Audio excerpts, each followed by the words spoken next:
Don't look. We are live. You gotta love the behind the scenes stuff, right? All right, don't look. I know. I love the blooper stuff. Is there a way if we could record the bloopers and then share the bloopers? But anyway, we're live. So welcome to day 3. Is it Happy Hump Day in Canada too? It's like It Wednesday is. Hump Day, or Yeah, it is Hump Day. okay. Yeah, so I think we say Happy Hump Day. I'm not sure. I know it's Hump Day. I know that much. All right. Well, let's make it Happy Hump Day today here on the Blue Talks Flip Your Script virtual stage. It's an exciting day Absolutely. today.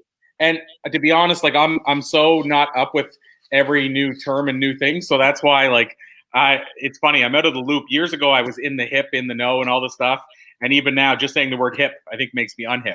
So I know it's Hump Day. I don't know beyond that. So now I'm curious. I'm going to Google that later. All right, everybody, remember it's Hump Day. We don't need to know. You don't need to post your comments about what that means to you. But anyway, so I'm going to introduce myself today. I'm going to do the introduction. Can I do that?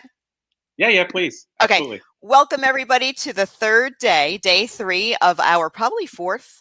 Is this our 4th Flip Your Script virtual experience? Good question. It's got to be 4th at least. It might be 5th. I want to say 4th.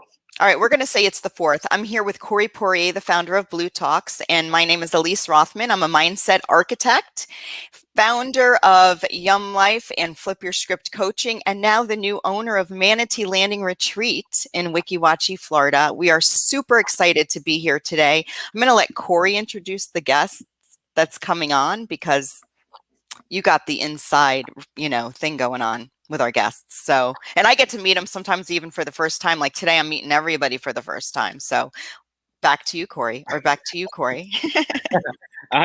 And all I'm going to say, the last couple of days, I haven't been good on this. So I'm going to say, as far as Blue Talks goes, if you want to know more about Blue Talks, if this is your first introduction, go to bluetalks.com. And the other side is we do have another Blue Talks book coming out right away. Just today, we have a new Blue Talks talk going up. It's one that was from when Elise was there. Joyce Mills Blue, if you remember Joyce. She did the talk where she was pouring the water. I don't know if you remember this at all, but I do. Her talk's going up today. And so we're doing lots of things, as always, with Blue Talks.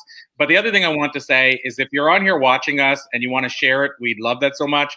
If you want to comment, we'd love that. And I always reward people for commenting and sharing. So if you comment and or share, I look for that, and you go in a draw for the books that we end up drawing throughout. So one book I can say for sure, Lisa Beck's book. I'm trying to remember the name now. Infinite Love. Do I have that right? Corey, I don't know. But we'll post it in the comments. And also, I want to offer my children's book to any of you that have kids, any of you that are still working with your inner child. It's called I Already Am! ! And it's a beautiful self-concept book about recognizing that we already are everything we think we need to grow up to be. And Corey, that reminds me, I need to be plugging my talk. It's up on YouTube right now, right? It's all about flipping your script and mind seeds.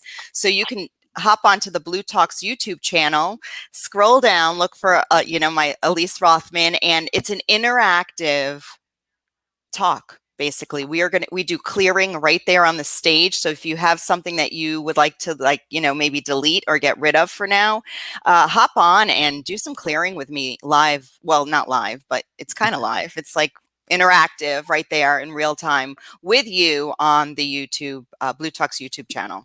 And it was recorded live. So it was recorded live. And I'll also add one thing. Somebody mentioned to me yesterday. They sent me an email after we were done, and they said, one thing that'd be really beneficial is if you put the bluetalks.com/experience in the comments, so that we can just click on the link.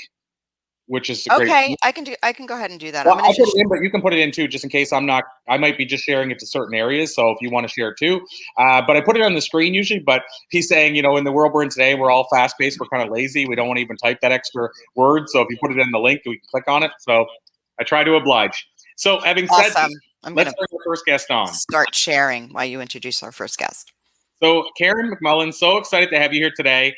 And Elise might have sent an impression that what I was going to do is read a bio. But what I like to do, Karen, in terms of introductions, I like to get the guests to introduce themselves a little bit to us, because this is a coffee type conversation, and that's, intuition type conversation. So we'll cover a lot of the stuff anyway about your background. But just to set the tone for those that might be discovering you for the first time, can you tell us a little bit about yourself today, Karen? Yeah, well, it's so nice to be here. I love manatees, Elise. And I will have to chit chat about the manatees. They're everywhere. They're up our canals. Mamas give well, birth right here at the retreat, right at the end. They come and they give birth to their little calves. So yeah, so look, we already have a synchronicity, as Corey says, right? The synchronicities, and we just met. So yeah, nice to meet you. I'm excited to hear all about you today. thank you. Yeah, well, my service is mostly working with sensitive souls. I consider myself to be a sensitive soul, and I kind of withdrew from the world for about 5 years. I went and lived in Mexico. Before that, I had had a very successful coaching business, and I'd done the selling from the stage and the six-figure thing, but it was stressful for me. It's a And lot of so, work. It's a lot of girl.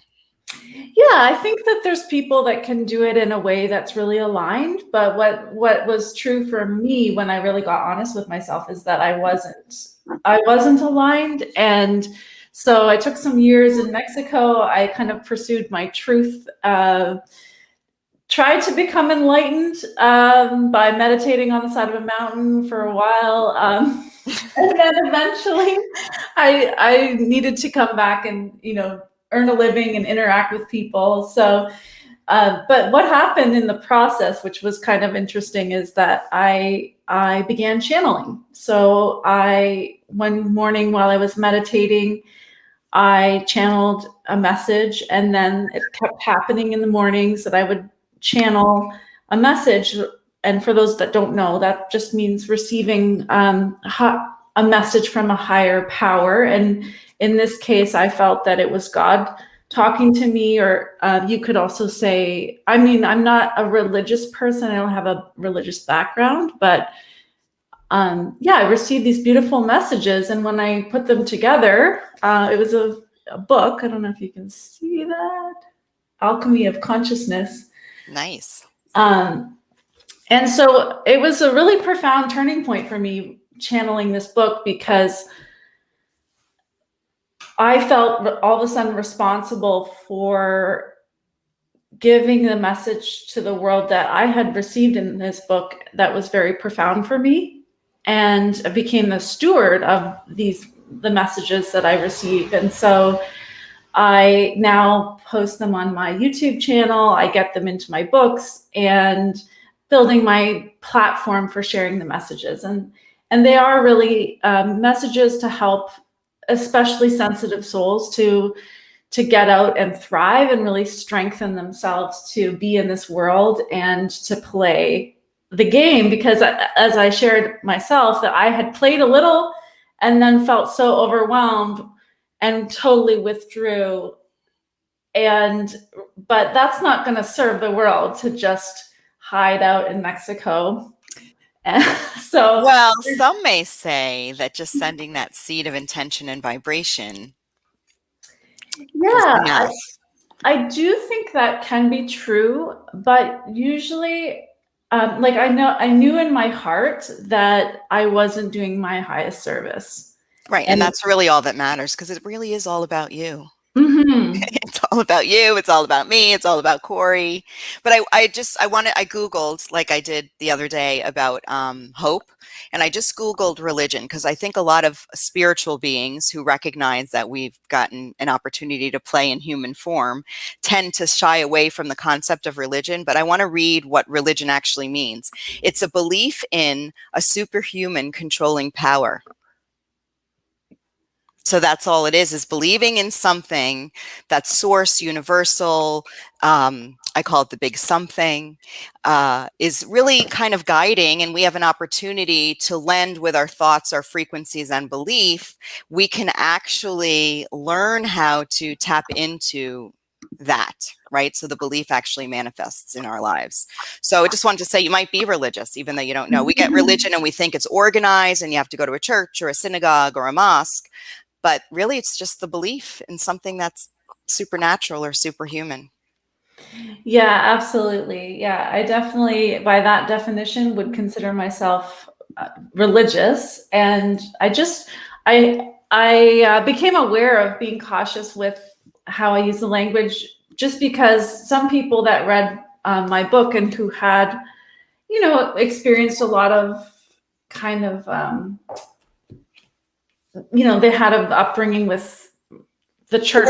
So organized religion, Yeah, I think, is where so organized religion and then religion, right? So I think that and I just wanted to share that, just a little seed of perspective shift, because I do the same. I'm like very cautious, However, I always like to Google it. I'm like, well, what does Google say it is? So, and hope, I was like, hope is wishy-washy. Like, I don't use the word hope, but now we learned that hope is really just a belief, right? That something good can happen.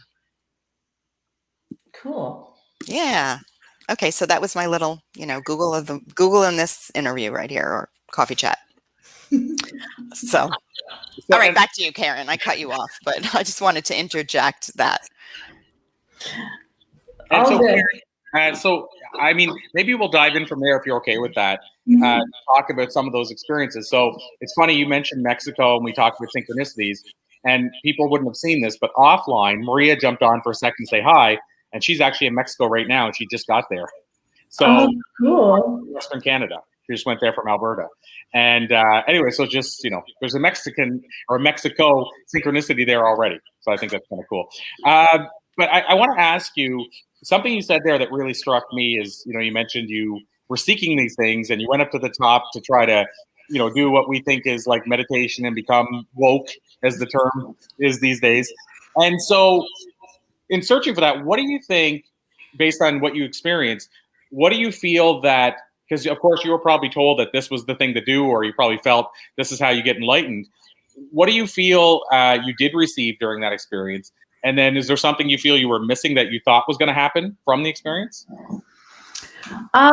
Yeah, absolutely. Well, I was working with a spiritual teacher, and the basic idea was that I was doing a lot of contemplation and meditation and going inward.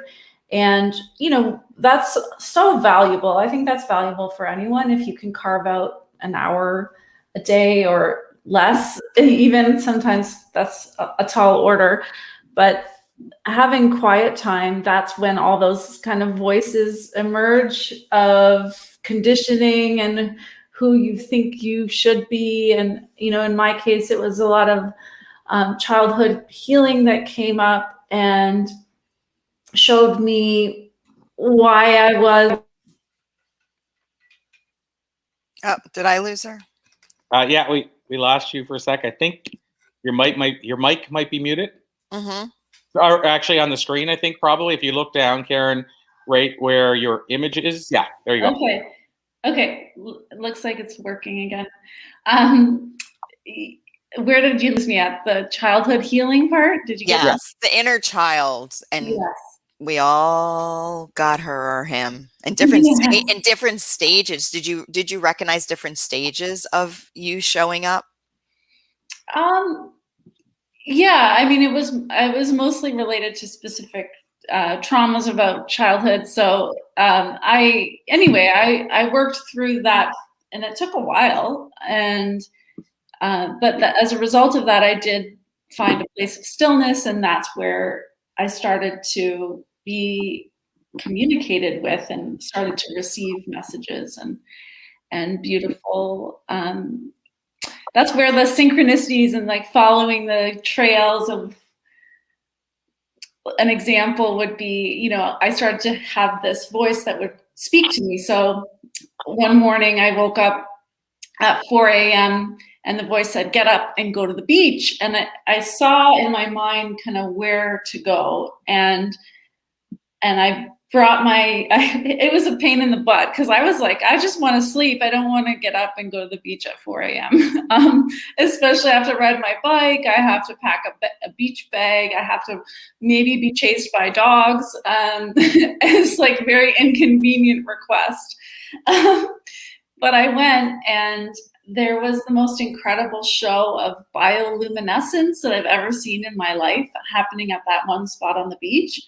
And it was just such a beautiful moment. And if you don't know what bioluminescence are, it's like where there's these tiny little beings in the ocean waves, microorganisms that get agitated and then they glow.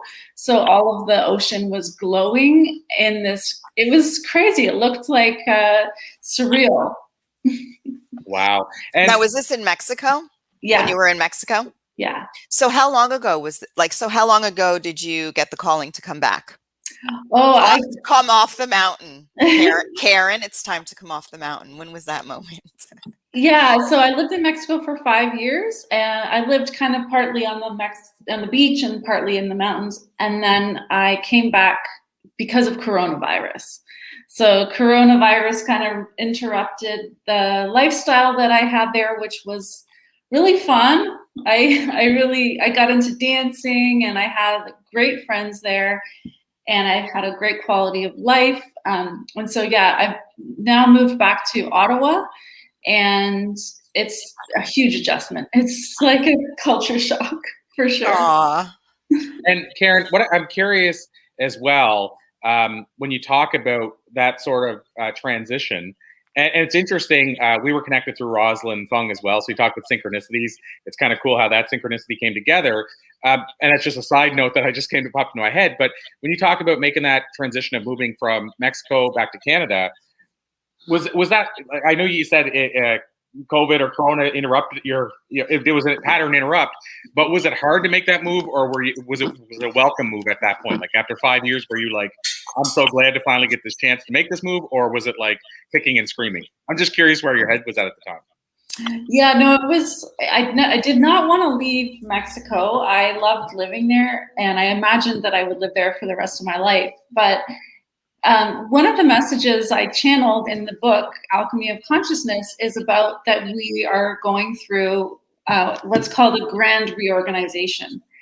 And it's basically, I received a message about a huge global change that is, this was in 2019, is coming, which is, I feel now, which will affect us in all areas of our life and how we're collectively organized and how we're living on this planet. And including how our healthcare system works, how our governments run, how our food is distributed, how we travel or don't travel. And so basically, I was already really looking for and wanting to find a place to settle in and just focus on the basics, like growing food and living sustainably, and as best I can. So I was kind of already on that track of looking for that, and that was kind of my priority of what I was wanting to create in Mexico. And then through a series of very obvious signs, it became totally apparent that it wasn't going to be there. And so it was undeniable, and I came back, and I feel really good about being in Canada, and it feels like the right place to be. And I'm very lucky to be able to live in a country that has so much security and so many natural resources. So, that's a huge privilege. Wow. And I wanted to add this right now while I think about your book. You mentioned your book a couple times. And what I want to put out there too, Karen, is we did this yesterday, so I'm going to do it today, is I want to buy a couple of copies of your book that we can do as a giveaway, because we like to, during this week, we like to give away books, mostly, as Elise will confirm, by authors that we have on the program and show. Usually I'll give away a couple of mine as well. But Lisa Beck we had on yesterday, I believe. Might have been the day before. I'm trying to remember now. I think it was day one. Okay, so we had Lisa on, and we're going to do that with a couple of her books. So I want to do the same for yours. So I just want to put that out there to people. We'll do a draw for a couple of your books. And I was just, as everybody usually knows, I'm doing stuff behind the scenes, like answering comments and taking questions and stuff. And so I just went on Amazon, and I found your book there. I'm thinking I can order a couple of copies right through Amazon. Yeah, you can. You can also just order them from me, and I could even send them out for you. Okay, well, yeah, you and I'll coordinate that, but one way or the other, we'll make sure that we do a draw for a couple of your books. So I just wanted to mention that. And usually my girlfriend ends up getting lucky with this stuff, because I'm going to probably buy her a copy as well. And so we'll do that too. So I want to circle back to the book. That's why I brought it up. So I know you talked about the book a little bit, but what was and I know you talked about, sort of why you started writing it, but was there a major catalyst that, and because I know you said the book came to you and you knew you had to write it at that point. But yeah, I'm like, aside from the fact that some voice tapped you on the shoulder and said, "Girl, write it." Is there any other reason you wrote it? Well, I guess what I'm thinking of is, did you also have like a skin in the game in terms of here's what I want the impact to be, or was it more of just because you knew that by being told you're supposed to write this, it was time to write it? Like I'm always curious if people have multiple layers of why they wrote it, or was it just that one push that you knew this is the right thing to do? Yeah, well, there was a couple things. Like the circumstances of my life at that moment was I was in a very passionate soulmate romance with a hot Mexican man, and he's really, really good looking, super charismatic, just a real light, a real joy, and yet we were really struggling with addictions, jealousy. So there was a lot of conflict, and it was really a challenging thing. And that's actually, I mean, I've learned a lot from my relationships over the years about codependency and unhealthy ways of having a relationship. I've learned a lot about that. And so, but I think that this book kind of was written from a real low point where I wasn't really I had had success, but I wasn't able to get my workout effectively anymore. And I wasn't doing well financially. I was really like low financially. My relationship wasn't very good. And yet I was more connected than ever with a higher power. So in some ways I was more expansive and more lit up than ever before at the same time. So it was like a really pressured situation. And in the book, it calls it an evolutionary circumstance. So we all have evolutionary circumstances, AKA challenges that are perfectly tailor suited to incubate us into what we are then next to become. And so part of the message of the book was guiding me through that difficult moment and guiding me back to reorienting myself to what matters in life, which is the connection to my higher truth. And so I think from a personal level, I received what I needed at that time in the form of guidance, but the guidance that I received is very universal and valuable for anyone that has evolutionary circumstances. Like all of us, because which guest shared this with us, Corey?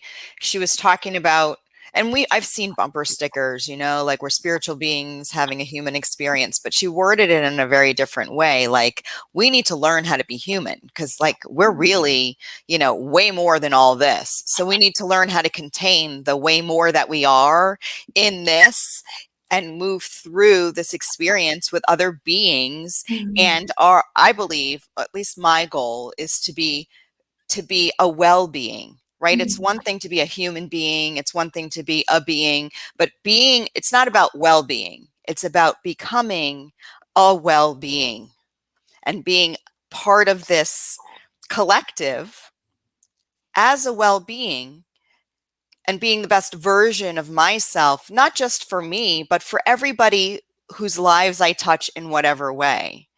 So I don't even know where I'm going with this, but it was tied into what you're saying. So it's about, so there are challenges only because we are so much grander than what we're told we are. And I understand that message coming because I won't even say my age now, but a number of years ago in my 40s, I had a self-concept meltdown and I was like, who am I and what am I? Am I a graphic designer? Am I a chef? Am I an EFT practitioner? Am I a brand architect? I was like going through all these things and I thought, well, am I waiting for somebody else to validate that in me? And then I thought, I'm like, wow, if I was told growing up that I already was everything that I thought I needed to grow up to be. And life is a buffet. So we get to choose all these things that jazz us, and we get to try all these things because they're all here. Would I be having a self-concept meltdown? And that's where I Already Am was born. So it's about this little girl who goes through this conceptual journey of recognizing that she already is everything she thinks she needs validation for from the outside, even her mother or father. And she doesn't need to grow up to become any of it because she's all of these things like right now. And that was where the book came from.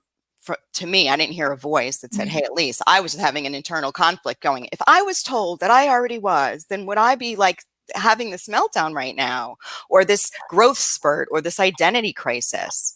So it's interesting to think about, like, if we were just told when we came out of the womb or while we were in the womb, don't worry, girl, you already are everything, and just try it all out, and you don't have to stick to one thing because you don't eat one thing every day. So how would we feel in this process, this evolution of being human right now?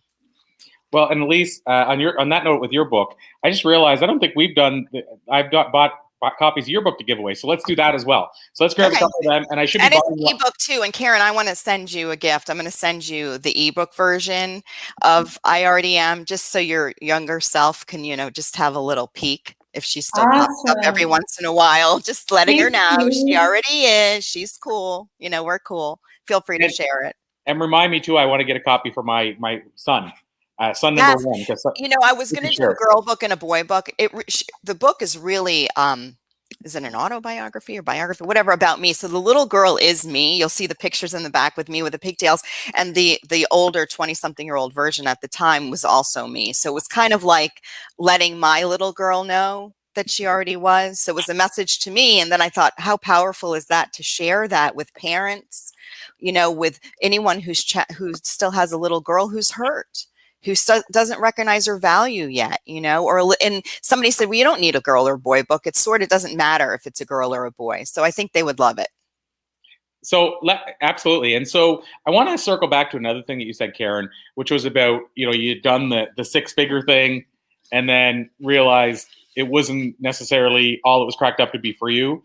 And I just wanted to talk about that, but also add the other interesting part about that with the six-figure thing is, or seven-figure, we see so many people, and I bring this up because I saw an ad yesterday and somebody's like, are you tired of the 6- and 7-figure gurus telling you they can do this and what have you? And then he made the point, he said, when in fact some of them aren't even 6-figure gurus anyway, or 7-figure gurus anyway, and because nobody ever kind of says, here's the proof. And as a side note, it always makes me think of Steve Olsher, who has the New Media Summit, when we're at his event, and he was saying, I want to teach you how to get to 6 figures. And then what he did, which I thought was, some people would think was ego-driven, but I understand why he did it based on what people do today. He goes, here's my PayPal account. So you can see my exact income directly through PayPal to see that when I tell you this, I really am earning this. And then he pointed out, he said, I'm not showing you this to say, look at me, but if you're going to learn from somebody that's made 6 figures, they should be able to back that up. And so I wanted to go to the round of the 6-figure thing because, first of all, not everybody is at 6 figures when they say that. But secondly, not everybody that's at 6 or 7 or 8 figures is happy either. And we always put this idea of, I'm going to teach you how to become a millionaire. But who asked if you want to become a millionaire? And you even know why you want to become a millionaire. Like, maybe it's not about money at all. Corey. We know it never is. It's about how you think you're going to feel when you get the 6 figures, and then you get it and you don't feel that way. And you're like, what? Is that something that you experienced, Karen? Like, you're like, oh yeah, I'm on the 6-figure path, or maybe it just showed up for you because you're just that much of a light and a magnet. However, was it really about the 6 figures, or is it just about being in this life that you've created and really kind of not loving yourself as much as you would have liked? I think it was a mix, and it was kind of confusing because on one hand, I was really enjoying the success and all the things that I was able to create and do with that life that I had, and I was serving people, and they were getting great results, and there was a lot of good about it. And I think it was just that it wasn't quite aligned, and the part that wasn't aligned ended up being that rotten foundation that kind of made the whole thing not, crumble eventually. Mm-hmm. So, but yeah, at the time, I thought I was really happy until I started realizing that I was like anxious and I couldn't sleep at night because I was thinking about the pieces that weren't taken care of. And then I was worried. I really did have a lot of anxiety and stress. And yeah, it was pretty amazing actually to even go beyond that and now to have a life where I do not have anxiety and stress. And I know that sounds a little weird as I even say it, because maybe we should have some degree of stress, but I really create. I love creating and I love being creative, and I actually do and intend to create more wealth and more impact now, but it's coming from a totally different place. So yeah, awesome. I love coach there. I'm sorry, go ahead, Corey. No, I was just going to say, just to tag on to what you just said there, I love what you said about, and I was creating lots of impact, because there's the flip side to that, which, Elise said, it's never about money.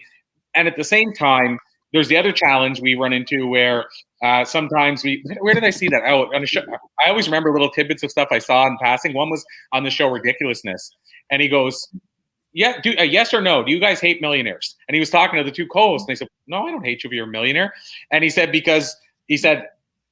however he worded it, but he was saying the perception is that most people that have a certain amount of money are basically dirtbags, and so there's also a perception that with money comes all of a sudden this, dirtbaggishness. And what I'm getting at is that the other side to that with wealth is you can actually leverage wealth to do really good for other people. I just want to put that out there. There's billionaires that, like George Lucas, I shared this before, I think, but George Lucas and Steven Spielberg made a commitment to give 90% of all their future earnings away to charity. And then after they made the commitment, George Lucas sold Star Wars to Disney for $4.5 billion. Mm-hmm. So he gave away $3-point-something billion to libraries and created schools that didn't exist in that. And, we always, again, there's both sides of the fence. Money doesn't grow in trees. And then there's also people that have money are greedy. And I think it's, to your point, Karen, it all goes back to where you're building the foundation. I just want to circle back to that, because I love it. Exactly. And it feels so good right now where I'm at. Like I'm so excited because I have a solid foundation. I love my creations. They're coming from a beautiful place. I know that I have integrity because I've also known what it's like not to have integrity. So I've learned that through experience, and I can recognize when I'm moving out of integrity and come back to what I know is so important. And so I trust myself. I trust myself to do things well. I love what I'm creating. And so now, on YouTube, I've really studied a lot about YouTube, and the algorithm sends me hundreds of people to watch my videos every day. And I get new subscribers every day, just passively. So there's growth happening, and it's only going to get more and more and more. And so as that happens, now I have the opportunity to build impact in the lives of the people that I can serve that resonate with my message in a way that's truly aligned. And so it's really, really exciting to be where I am, having come through all those experiences, and to feel the alignment and to be congruent with creating impact and creating wealth and financial support for myself. First I need to support myself, and then beyond that, I'm really excited about the overflow. Yeah, you need to be able to. I always look at the airline thing, right? You need to be able to put your mask on before you put somebody else's. Yes. How many people in life try to put somebody else's mask on while they're basically sitting there suffocating? It happens so often. Or yes. They can breathe and they're like, oh, here, but let me put your mask on. And so, and we talk about it filling from an overflowing cup.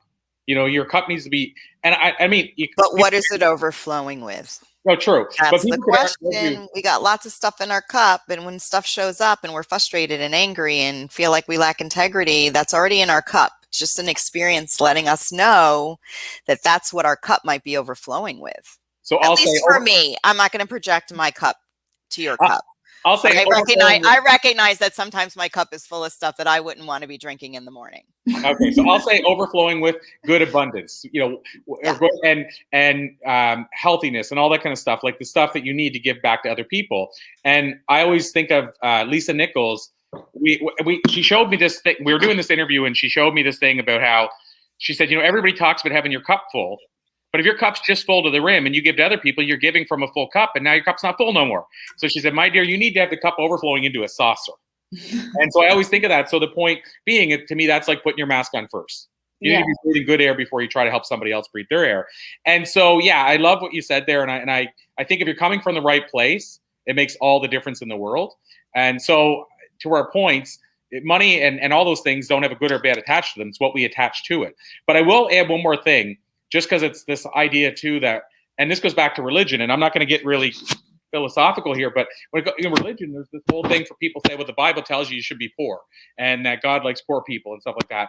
And Napoleon Hill in his Think and Grow Rich book, and a lot of the thought leaders from that time said that whoever, and again, whatever your higher power is, does not want you to be poor, because you can't help other people as much if you're poor. How can you give to other people if you're stressed constantly about how am I going to get by? And so, again, I think it has to come from the right place, but I think we also have to understand how we're viewing the stuff too. How you're viewing wealth when you have it. How are you viewing whatever that is? And the finished part I'll say to that is the whole idea behind Think and Grow Rich, the book. Everybody thought it was about think and make money. But when you get into that book, it's about how do you become a wealthy person in general. So that can be healthy. That can be how can you become a person that serves others and gives back. I mean, that book's more about serving than it is taking. And so I'm going on a little soapbox here. It's actually what the root of it. If you going into the root of that book, it's rich in integrity. Absolutely. And that integrity then roots and then grows. So it's integrity for our own self too. We think integrity is like honoring our word for someone else, but integrity is also honoring and trusting. Like when you said that, Karen, you're like, I trust myself. Like I got goosebumps. Like that is such a key factor, is trusting your gut, trusting your heart. And if you have that, whatever else shows up is like great. Sprinkles on the integrity cake. Well, yeah. And regarding money, one of the cool messages in this book that really resonated was basically it talks about how when you devote your life to serving your real purpose and you devote yourself to playing your role that you're here to play, just like if you think about life as you are a cell in a body, you're just one cell, but you have a function, you're in an organ, and then the organ and the cell are getting signals from the brain about what to do. We are cells in the body of life, and when we just do what we want just purely for our own benefit all the time, we're a malignant cell. We're not really functioning with the whole picture. But if we are doing our little part and we are connected with the whole and we're getting the signals, then we're really playing harmoniously in the body of life.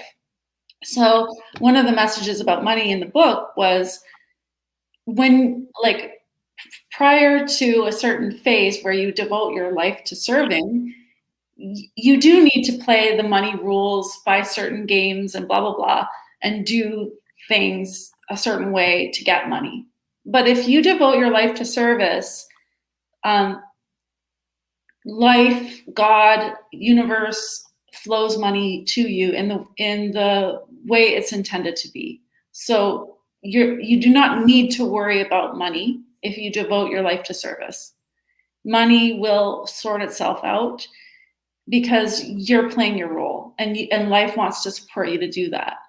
And the amount of money that Corey needs in order to fulfill his purpose is going to be unique to him. The amount of money I need is going to be unique to me, and that all comes from alignment. And what applies to me does not apply to another person. So it really is our direct relationship this way with life or God that determines how money is meant to be aligned in our lives. But so many people on this planet right now are prioritizing the earning of money because they don't feel secure. And that may be that they are not really aligning with their purpose. It's not always true, but you would know it if I said that and it was true. Right. I'll resonate with you. So I just thought, like, that I imagine our world would be so different if everybody made their primary focus aligning with their role, and then trusted that the money is going to sort itself around that, versus getting the money so that they can be secure, so that they can be okay. I still love that. And, you know, I'll add to that, Karen, as we wind down, but this really is speaking to me for a specific reason. But I actually, I'm getting ready to launch, like, and I say get ready, I mean like next week, our member site that I've been working on forever, it seems like. And it's called the Influencer Vault. And to me, and this is a big thing, when I look at ads I want to run, all that stuff, I look at the ads I come across that always say, I earned 25 million this year. I'm going to show you how to become a 7-figure earner. First of all, none of that speaks to me at all. What speaks to me is impact. I'm going to help you transform other people's lives.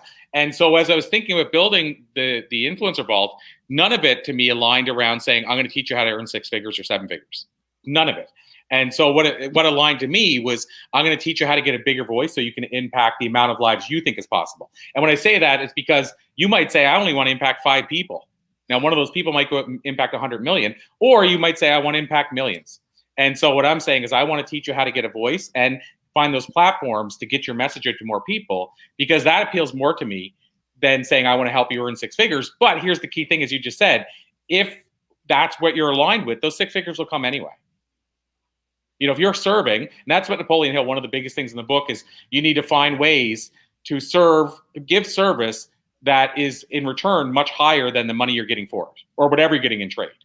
You know, so if you always give more than you're expecting to receive, you'll be welcome in any house. Mm-hmm. And so what I'm saying is that for me, the whole thing is, I want to help people raise their level of influence. And when I say that, I just mean impact more lives, because to me, that feels right. But aligning with me doesn't feel right to say, I'm going to show you how I earned this amount of money. Doesn't appeal to me at all. So I like what you said, because I think it's to each their own. But I don't want to try to appeal to people around money, knowing that most of those people just want the money for the wrong reason anyway. So to your point, Corey and Karen, I have a little tip that I use. I have like 3 steps in the Flip Your Script coaching. It's recognize, release, restore. And step number 2 is, and this is a good sort of like indicating factor on if you're connected and aligned with what we're talking about, Karen, is first, the step number 1 is get your eyes on your own paper, so you can recognize how you're feeling in relationship to everything that you are really creating in your life. You're a co-creator. You're definitely a key component. But step number 2 is, now that I have my eyes on my own paper, now that you have your eyes on your own paper, where are you spending your valuable energy, which is far more valuable than dead presidents on paper and money? And are you getting the return on the investment of your time, energy, and focus? And if you are not, I promise you that money will not match, right? So that's a good first step. Am I putting my money into this job, into this business, into this new venture? And am I feeling like I'm emotionally charged? Am I getting the return on that focus and energy that I would invest money in and time in? And if the answer is no, then I promise you, you might be able to squeak out 6 figures, but you're going to be drained and you're going to want to go to a mountain or a beach and escape. And step number 3 is the key step, and it's make some really clear choices based on step 1 and 2 without exception, like gravity. Like, I can't do that because I won't be able to pay my bills. And I can't do that because I'm going to break my children's heart because I'm leaving my husband, or whatever it is. But make some clear, honest choices based on 1 and 2, and then the universe takes over. Like, everything will, like what Karen's experience right now, and channeling and getting clear and having this book become available to not only for her, but for everyone. And that's a really, really good first 3 steps. And those are if you can compare your energy, where are you focusing your time, energy, and are you getting the return on that investment? Are you getting that fill up? If you are, then money is probably going to just be you're going to be attracting that following. So I wanted to share that because it really ties into that, because a lot of people listening, a lot of people who aren't really as they're not, they're just stuck in other ways right now. They just haven't figured it out. They haven't pulled those weeds of belief that they have to do that. But it's a good indicator. Where are you spending your valuable time and focus? And are you getting the return on that investment that you deserve? And are you blaming somebody else or waiting for something else to change in order for you to make a decision to start creating in a different way? So that ties that in. And good, tangible action taking steps. We talk about action all the time, Corey. So that's a good action step to take in the process of, well, how do I do that? How do I know? Well, that's how you'll know. So, Eric, I have one final question for you. This conversation flew by to the point where we're a couple minutes over now, which is okay. That happens. We make it up in the back end always. But what I will ask you is the question I like to ask every guest. I call it the time machine question. My time machine question is, if you could jump into a time machine, go back and talk to a younger Karen, when she needed the advice the most, but you could give her one piece of life advice based on what you've learned in the years since. What do you think you might tell her? And just before you answer that, the last question is just how can we connect with you and learn more? So if you just want to add that on to the end. Awesome. Yeah, I think I would go back to, little Karen and just tell her how loved she is and give her a big hug and a big smooch. And so, yeah, I think just giving that inner child any love, like for me, is love that I didn't get or fully receive. And then also I would tell any older Karen to meditate, learn to meditate. So yeah, you can definitely connect with me on YouTube or on my website, KarenMcMullen.ca. So I'm Karen McMullen on YouTube. There's so many videos there. I do human design, and I also have my channel books on there as audios, and I have all kinds of stuff on there.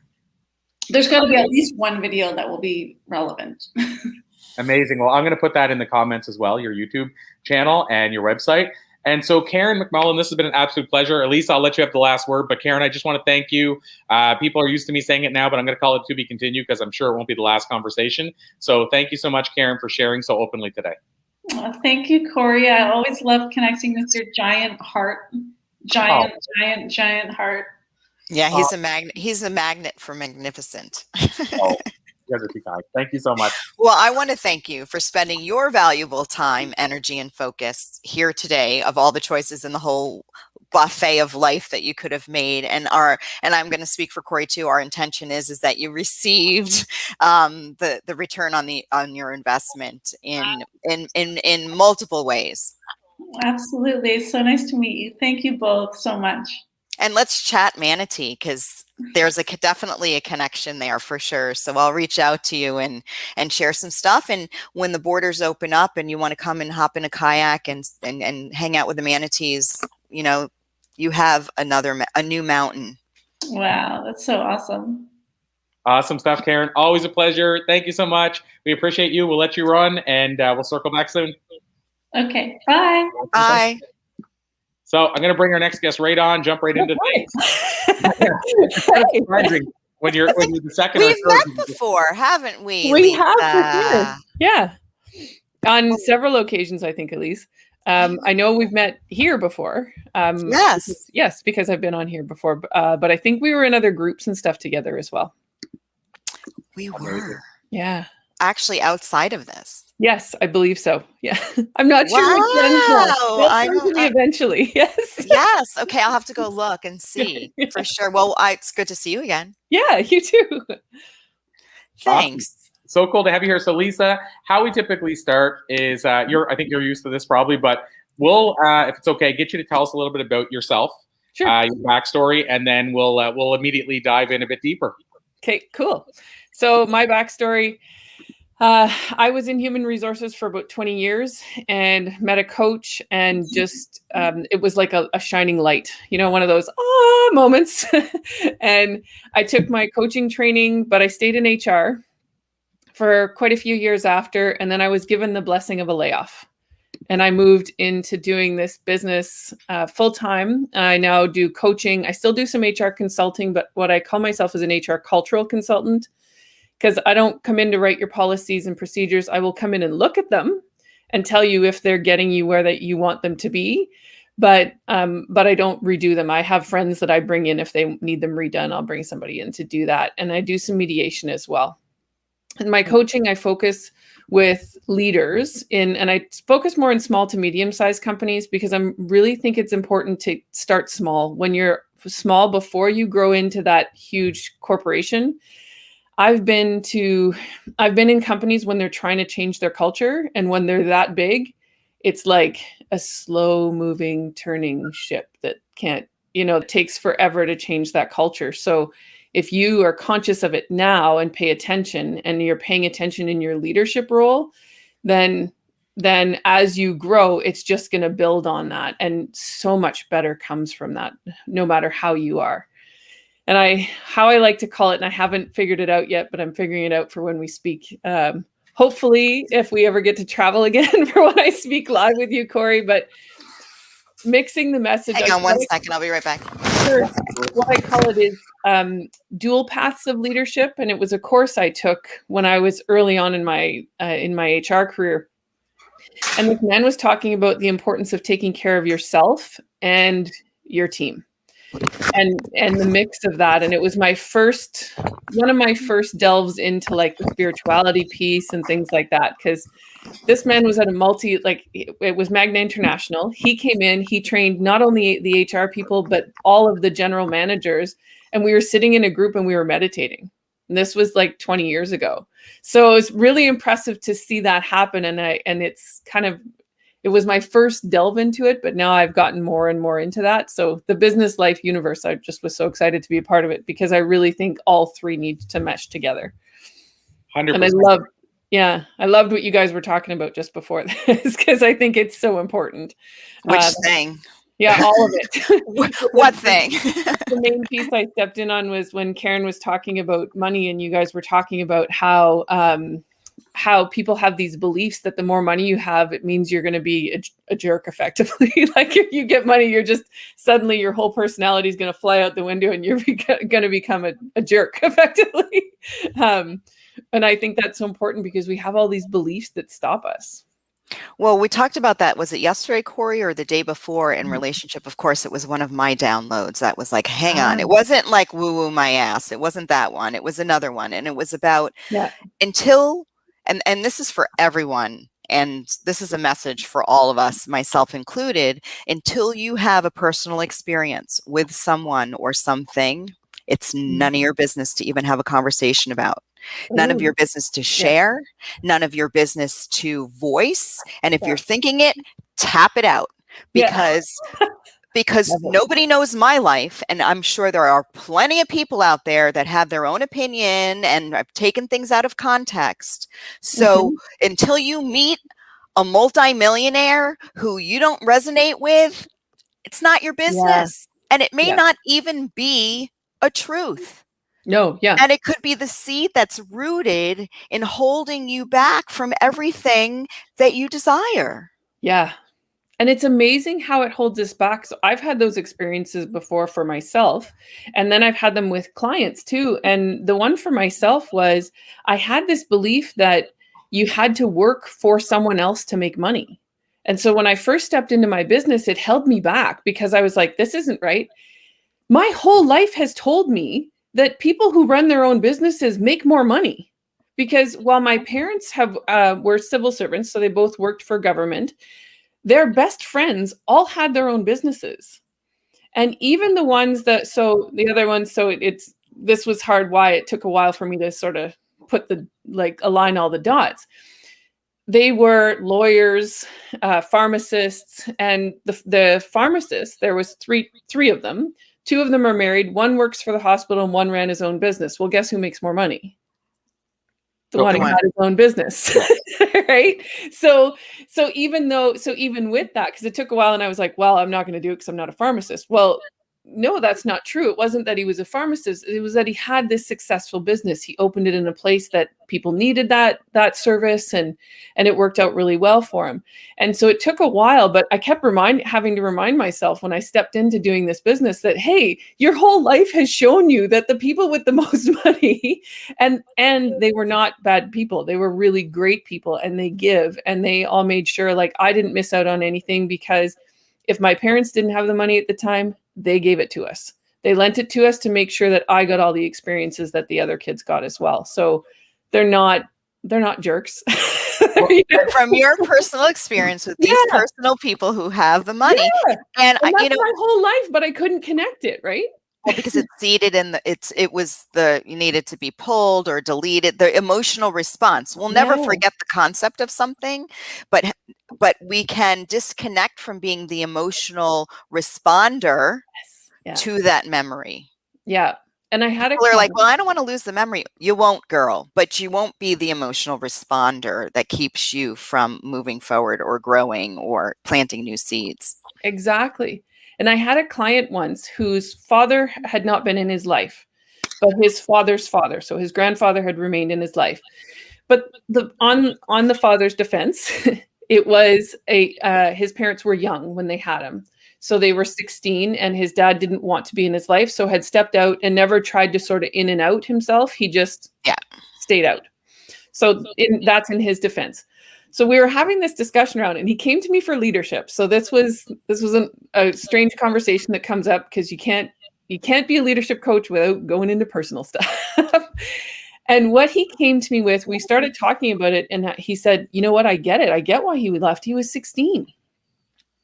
But he said, but that feeling of abandonment was still there. And I said, oh, interesting. And he said, what? And I said, well, you haven't connected to the fact that you have now stated to me you would have done the same thing at 16, but you haven't connected the fact that had nothing to do with you as a person. No one. I totally agree. I see that all the time. No one leaves a baby because they have a bad personality, right? Like, you didn't have he knew he couldn't be there for you. And like, I love when you just watch. You helped him flip his script. Yeah, he totally, like, you could just literally see it happen. He was like, oh my God, you're right. Relief. Yeah. Like, it was amazing. So you are helping people flip their script, because when you flip that perspective, a lot of times with parents, it works really well when you're a parent yourself too, and then you are like still holding your parents accountable for the little, they didn't love me. I'm like, listen, how many times have you had a moment? Okay, this is like my clients that are parents, and I coach separately, but I'm like, listen, how many times have you had a moment because you were anxious or frustrated or overwhelmed from work and said something to your child that you really didn't mean, and you thought about it afterwards? Well, it's already you already shot the words out, and now they've already received it, so the seed's already planted. Hello, erase. Your parents did the best they could with where they are with the 7 kids that they raised, and it was a single income household. And could you only imagine how many frustrating moments your mom might have had? And that just that understanding and that awareness is enough to set you free. Yeah. Yes. Makes a huge difference. Yeah. Sorry, Corey.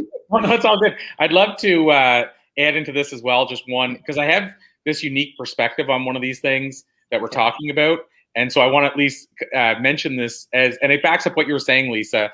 And, if we take away, what Elise said about the truth is it is really none of our business. But then we also, the reason that we bring it up is because it's still a thing that, for example, in your community, people are still talking about, whether or not I'm talking. Who cares what they're talking about, Corey? No. Like, that's the whole thing. That's how it spreads. I know, but I want to back this up with. I love you, but no. I want to back this up with something that I actually have tangible proof of, and I'm just sharing my experience, not what's necessarily out there.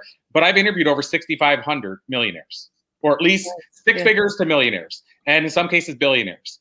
And so we'll just say influencers, but a lot of them are wealthy. And again, I'm not going to say without exception, but I'm going to say, if I picked a number, 95% of them were givers. They wanted to give as much as they could. They wanted to help as much as they could.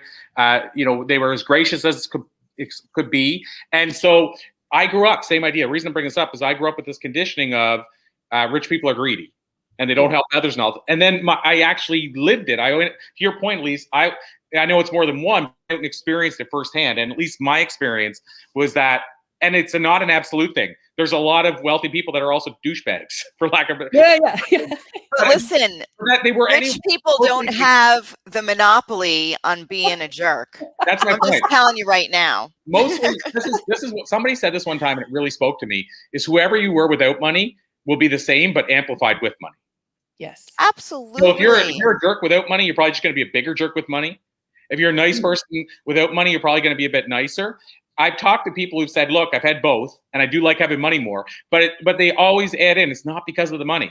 It's what money can do for them, so they can give back more. They can have more freedom. They don't have to stress all the time, am I going to pay the bills? Right, and that actually gives us a sense of ease, and then jerk is a manifestation. It's a result. It's a symptom of really just being so out of alignment that you're not really that happy inside, and it kind of just comes out, and we are the receivers of that. Those are I love meeting somebody who's so out of alignment and so like a challenge, and I'll just go in and, even if I'm in line at a supermarket or whatever, like it's kind of a game I play. I'm like, oh, this is okay. Let's go. This is a good one.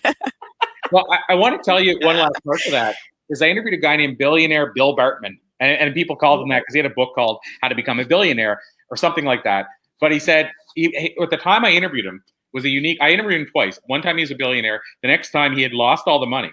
And the way he lost it, which was a unique situation, is somebody in his company did something illegal, almost like, for lack of a better saying, almost like what Martha Stewart did, some insider trading type stuff.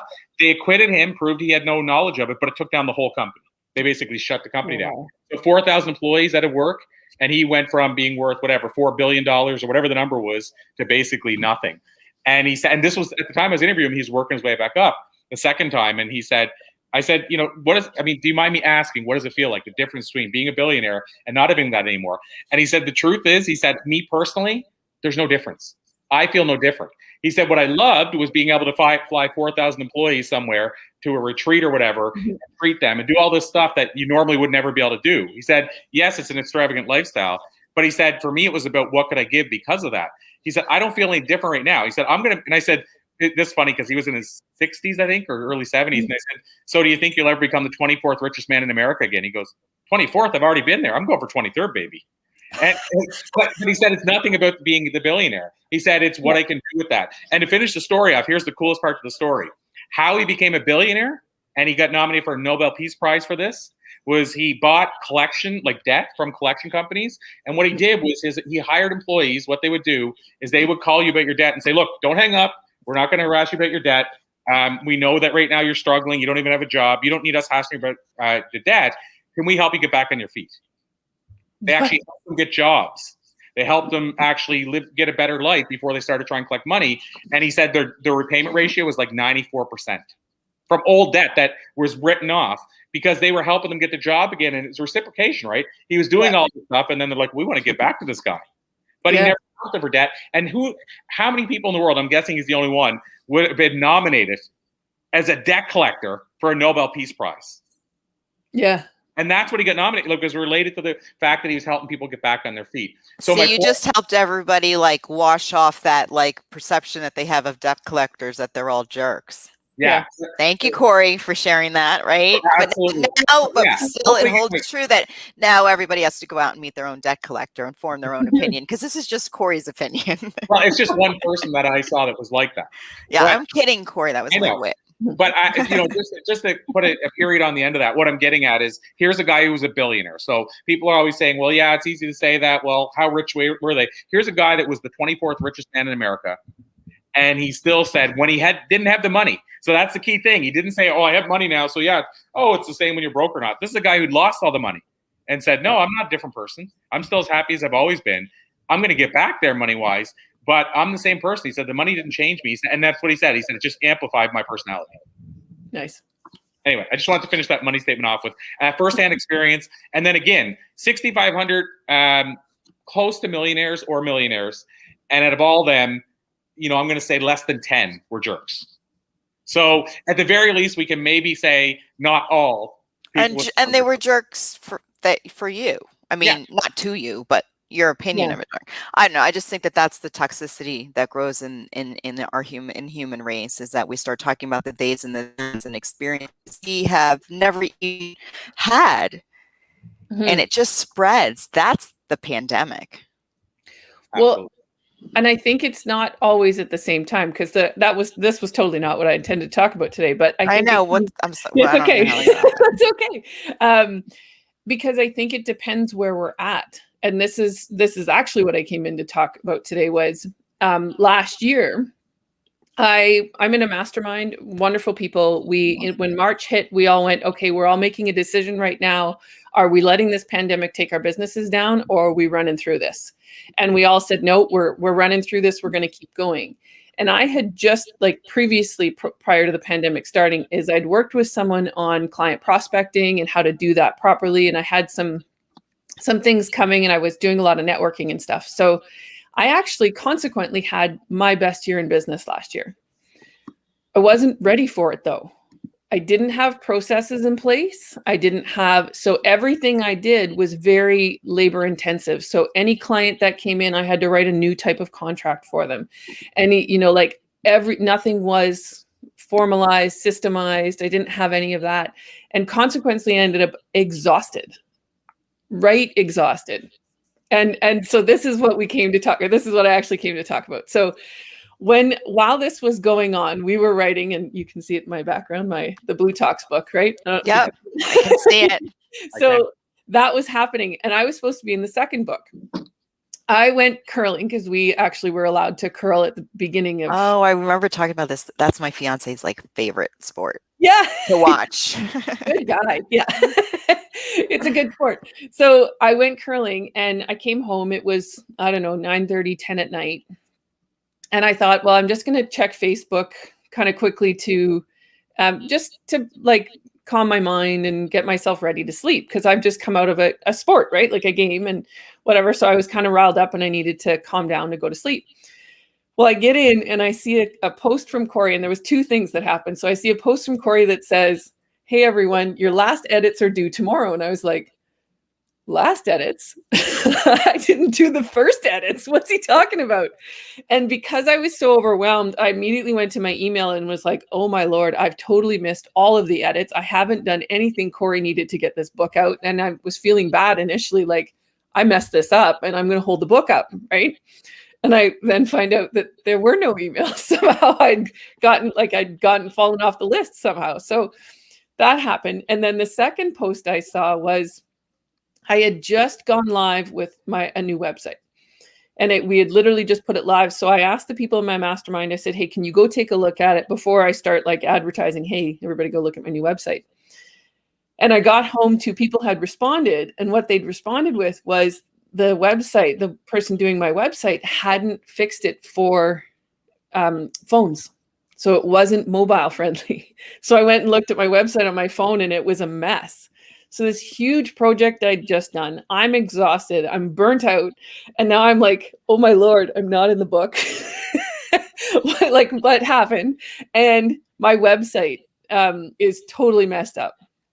And the stories that follow that. So I'm not the type of person that's all about blame, because I know at the time Corey was going through some stuff personally, just because we're friends on Facebook and stuff, and I could see what was going on. And we had talked previously too, there was something happening. You'd had a really big night having to take your son somewhere. And I knew the same thing was going on for the person who did my website. And so I knew everyone was busy. So it wasn't about blame or anger or anything. It was all the stories came back, all the stories about me, right? I was too busy. I wasn't doing a good job. I'm forgettable. People just forget about me. I have to do everything myself. I have to check in on everything myself all the time. I can't just trust people to, just trust that the work will get done. All these things started swimming, and consequently I didn't sleep that night. I really had a hard time sleeping because of everything that was going on. And I'm sure the pandemic has something to do with it too. There was more pressure than I realized that was on. But this was the night that I had. So I said to Corey before I was coming on, I was like, hey, we should do this, but we should talk about then what happened to you. Because I sent this message at 9:00 Eastern, which is what time for you, Corey? 10. I'm an hour ahead. Yeah. So I thought, okay, there's no way Corey's seeing this tonight. So that's fine. So that was the other thing, is the other person I was sending it to, same deal, not going to see it tonight. So I'm in my head going, oh, I hope I didn't mess this up. And all of these thoughts are running through my head. And I knew we weren't going to be able to deal with it till the next day. So I said to Corey before coming on, I said, hey, we should talk about that. Because what happened for you that next morning when you woke up and went, oh, good God, she's not in the book. Yeah. Oh, so do you want me to jump in there, or I was? What happened, guys? Come on, I haven't even from the first book that I was supposed to be done. So don't worry about that, Lisa. I haven't even. Well, in fairness, just so it doesn't sound like I keep forgetting you. We're still working on getting your stuff in. So yeah. No, my stuff's in the third book. Like the third book. I mean Elise. I'm talking Elise. Oh, Elise. Oh, okay, you were. You would be front and center, Lisa. But sorry. But she said to me, "Remind me what my deadline is, and we're making it happen for the next one." Yeah, for like 6 months. But that's okay, Corey. I'm still here. Yeah, got your back. Yeah. So as far as so I was enamored with the story. So I didn't realize until you went to pause there. I'm like, oh wait, I'm on. Oh wait, that's me. Yeah. So I mean, from well, there's a couple of things there. There's in terms of what you were talking about that was sort of happening in my life is, and a lot of people know this. I mean, because I'll say it in both sides. We still get the book out, but it was that myself, I mean, obviously, like everybody, I was going through that period where there was a lot coming at me. And then at the very same time, what it was, and I've shared this before on here, but my son has a thing called MCAD. Okay. So it's basically like it's a disorder that essentially, I compare it to diabetes in the sense that it's way, way more rare. But essentially, if he doesn't hold food down for a certain amount of time, then he basically has to go on an IV. Okay. And so, what they told us is when he was first born, he had to feed every 3 hours around the clock. And then it extends further and further. But basically now what they tell us, and this is for at least for a while he's breastfeeding and young, is that if he missed 2 feedings, so for example, if he had the flu and got sick and can't hold it down, then basically if that happens twice, we have to rush him to the hospital and basically bypass everybody. Like we have a special letter, and there's only 25 people in the region we're in, 25 kids that have this, and some of them are adults now, but 25 people that have it out of 3 million people. Yeah, crazy. So we're talking extremely rare. And so we were dealing with some stuff with him with that, and I mean, because it was fairly new to us. Like now we're further past that, but yeah, it was fairly new to us. And it's one of those things that I mentioned a couple of things on Facebook, but you try not to put it on blast because it's also a thing I don't want to make excuses. I mean, it's life, right? We're still living life. But yeah, I mean, it made so that where I'm normally able to see a lot of different directions, I probably wasn't able to see in a couple of those directions. So that was what was going on my side. But in terms of the other side, whenever I got your email, yeah, I mean, like yourself, my heart pumped 3 times because it's one thing, because I mean, let's call it spade a spade. Everybody knows I'm full disclosure Corey. So whenever I did this with the book, and I don't want to do this so that people then do it to me, but when I did this with the book, I have a lot of people on the backside, people don't see this, that come on board for the book and then say, oh, dude, this happened, I can't make the deadline. And so we've had people on the flip side, what Elisa's saying, we've had people that every book say, can I push another 2 months? So since day one. And so I have a lot of that happening, which people wouldn't see on the backside. And so there's a constant juggle of spots. And most people, let's be honest, would say you have a deadline. If you don't make it, you're not in the book. Now, not in your case, like we're a case where it was on my end. I just mean in general, Lisa, like most people would say, here's the deadline. And if people were getting the messages and replying and then miss the deadline, they would say, sorry, you missed it. You're not in another book. Me, I'm not that person. So I still want them to be in the book, but it means I have some people that are maybe like 7 months that, like they've missed 3 books now, and it's because they're busy and they don't have a chance to send it in. So when I get your message, my heart skipped a beat because you weren't in that circumstance. No. No, it went in on time. I had a lot of people in that circumstance. So if they sent me a message and I've been after them saying, when are you going to send it in? And they hadn't sent it in, and then they said, hey, why am I not in the book? That'd be a different thing. But you're a scenario where I knew you were planned to be in the book. I had you on the list. We had like a breakdown in a spreadsheet. Your name was on it. So then it was just like, how does this happen? And again, it's never a past blame. our structure set up that somebody else actually puts them all in the book. So because, you know, there's only so much you can do and there's so many layers. So somebody else puts them in the book. So I'm like, how did this get missed? And so, but to answer your question, because your answer was, how did I feel when I got, or your question was, how do I feel when I got the message? I was like, what do we do? Yeah. Oh my God, it's not good. And so that's what I felt. Yeah. I mean, you were very quick. And I mean, I knew the truth, right? Like, so I didn't sleep that night because of all these things going on in my head, which were all ridiculous. They were all ridiculous. They were all in your head.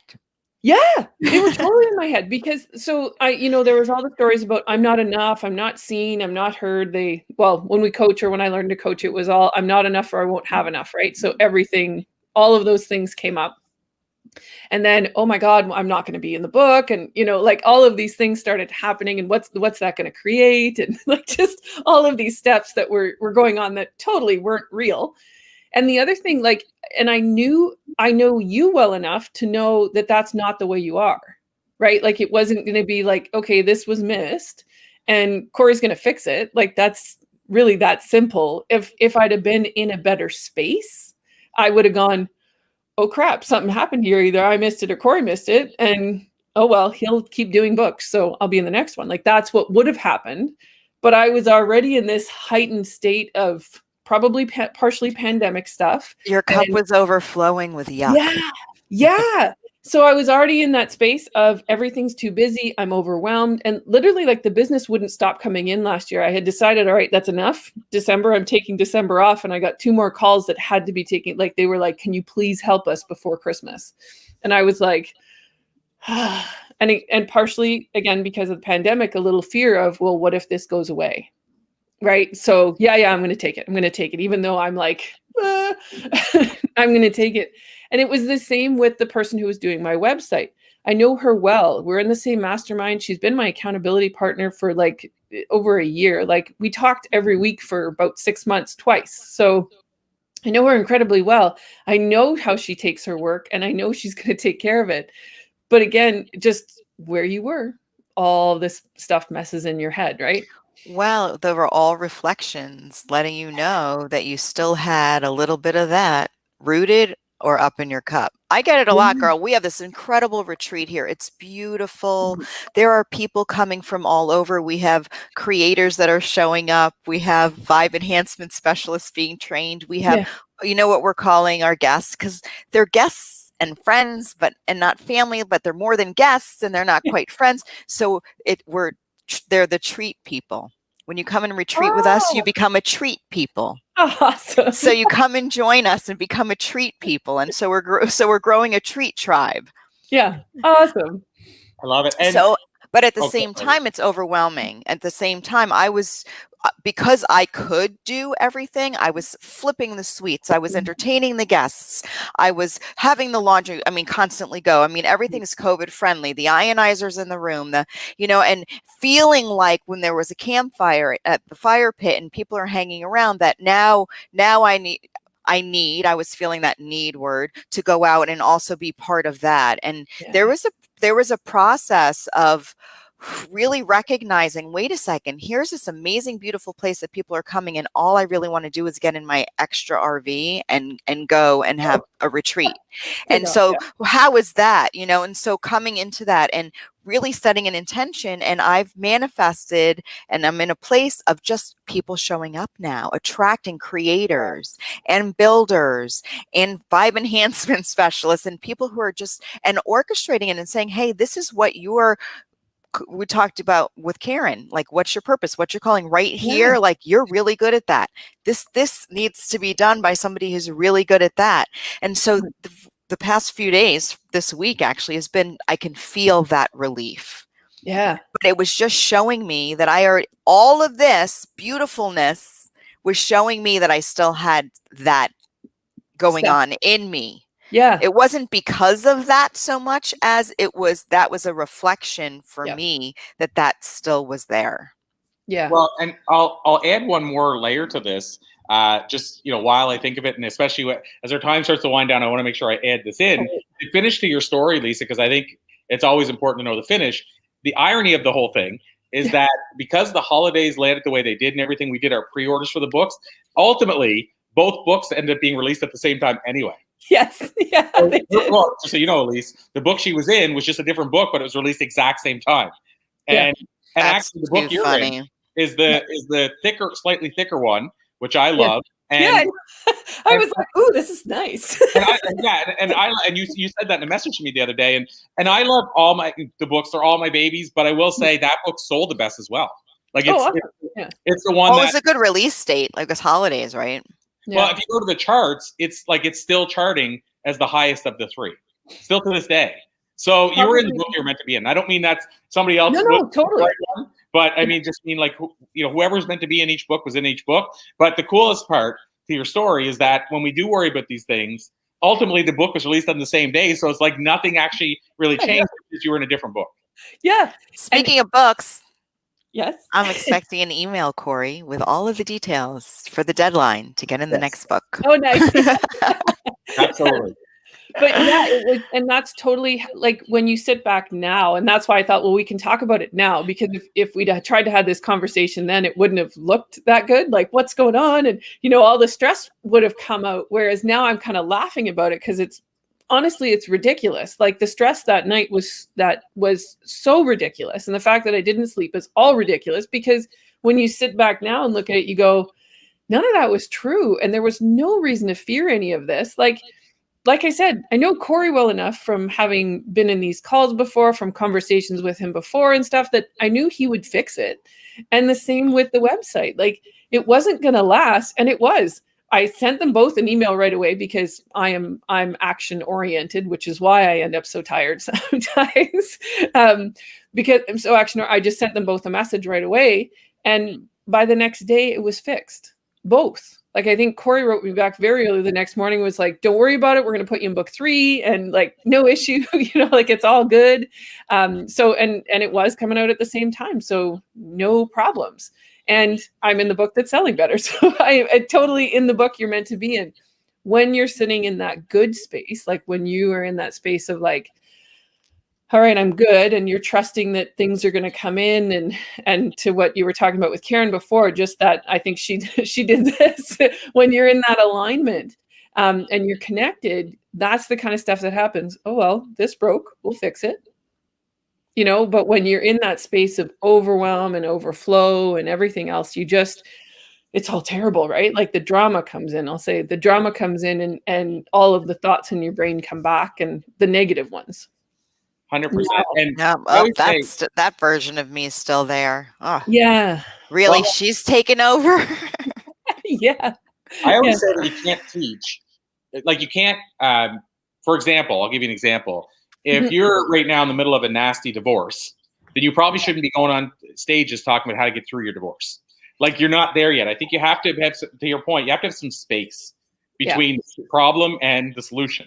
And a lot of people, I see a lot of people do that. They're still in the problem, and then they want to teach other people how to get out of that problem. Yeah, but you're not. You're still bigger about the problem, and you're trying to teach me how to get out of it. No, we don't know they're in that situation. But to your point, I think you need to have some space from it if you're going to basically help other people get out of it. That's just my personal take on it. I totally agree. And I think I just heard, I can't remember who it was that said it. It's a Hay House author. So maybe if you've heard it, you guys will recognize it. But if I remember it later, I'll go put it in the chat. But it's don't speak from the wound, speak from the scar. So once it's healed over. I'm surprised. I don't know that, but I don't know who it is. Yeah. I don't either, but I like it. I mean, it makes sense. Yeah, because it totally is. Because if I tried to, even in December, it wouldn't have come out this well. Because December, while I wasn't upset anymore, Corey had fixed the problem. The website had been fixed. Everything was fixed, but I wasn't. I didn't have this. I hadn't taken the space to look at where am I, and I've done that now. My focus for the first 3 months of this year was getting the business organized so that more can come in.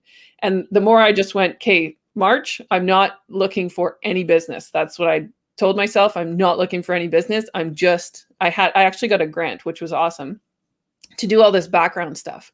And so I've been taking care of the stuff in the background of my business. And in that time, a whole pile of business came in. Like I have one of the biggest contracts. Well, the biggest contract I've ever written was written in March because I had zero focus on it.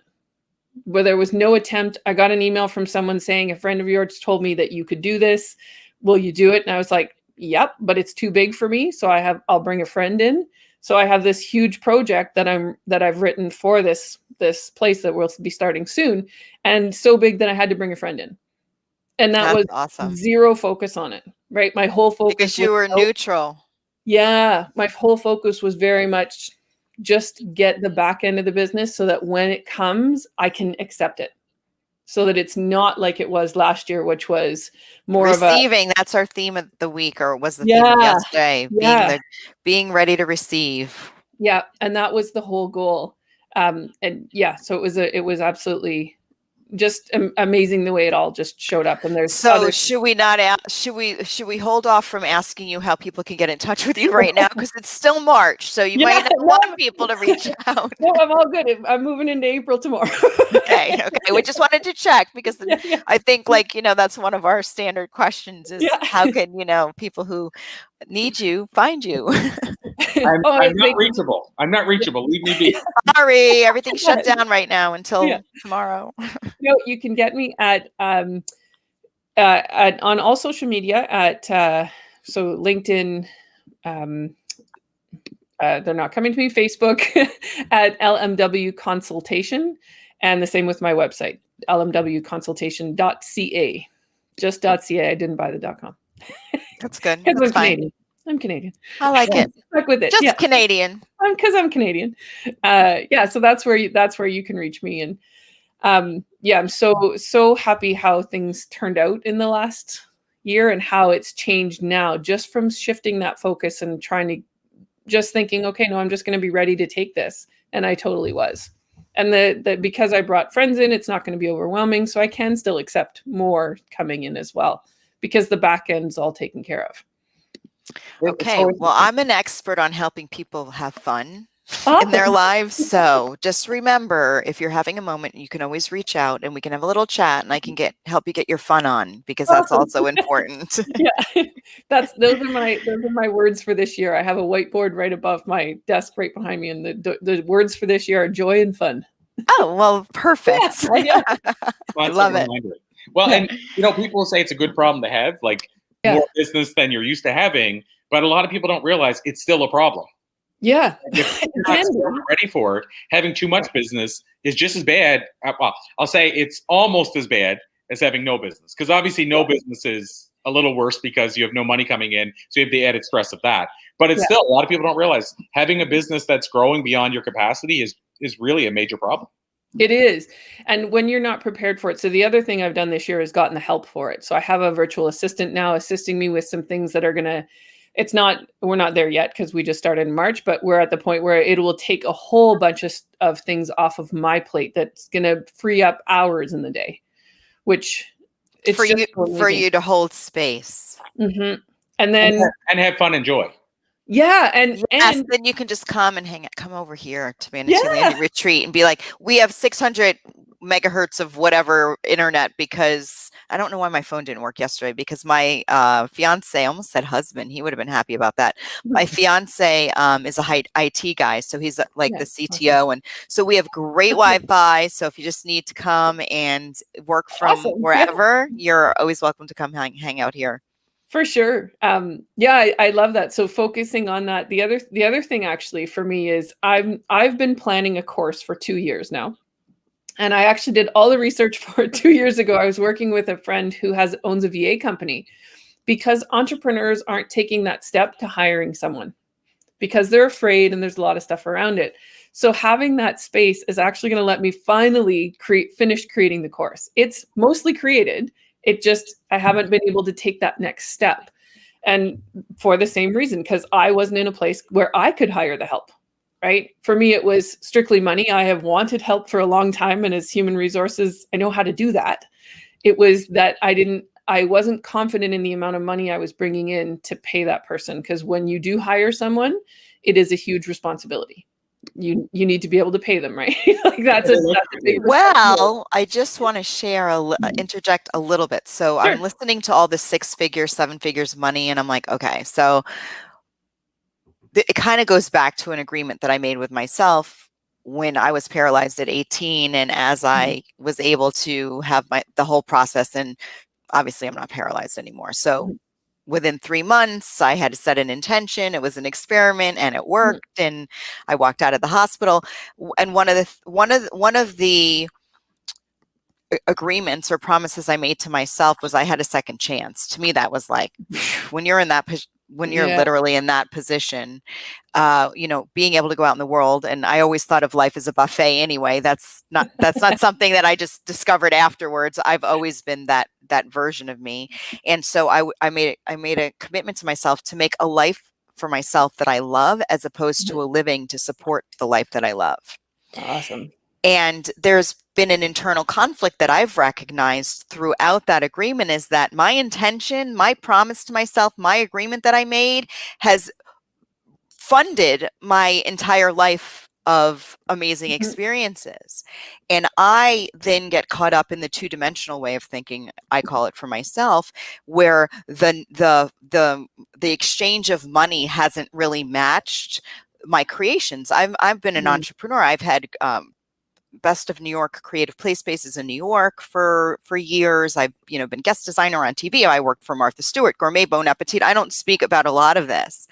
However, and I've grown awesome businesses and have been an entrepreneur my whole life that supported myself. However, I've never reached the 6 figures. It's never gotten to the point where, the finances really matched the magnitude and impact that it was making, but I still traveled all over the world. My son and I lived all over. I was a single mom. He went to the best summer camps. Like, everything showed up. He went to college and got a bachelor's in software development. I never for a second spent my time going, I need to have a college fund or a fund for my son. I've lived on setting intentions and getting really clear. And the pact that I made with myself at that time has been, and it was like, it dawned on me. I don't have the big money because I don't need it. My currency is setting intention and trusting that it shows up the way it does.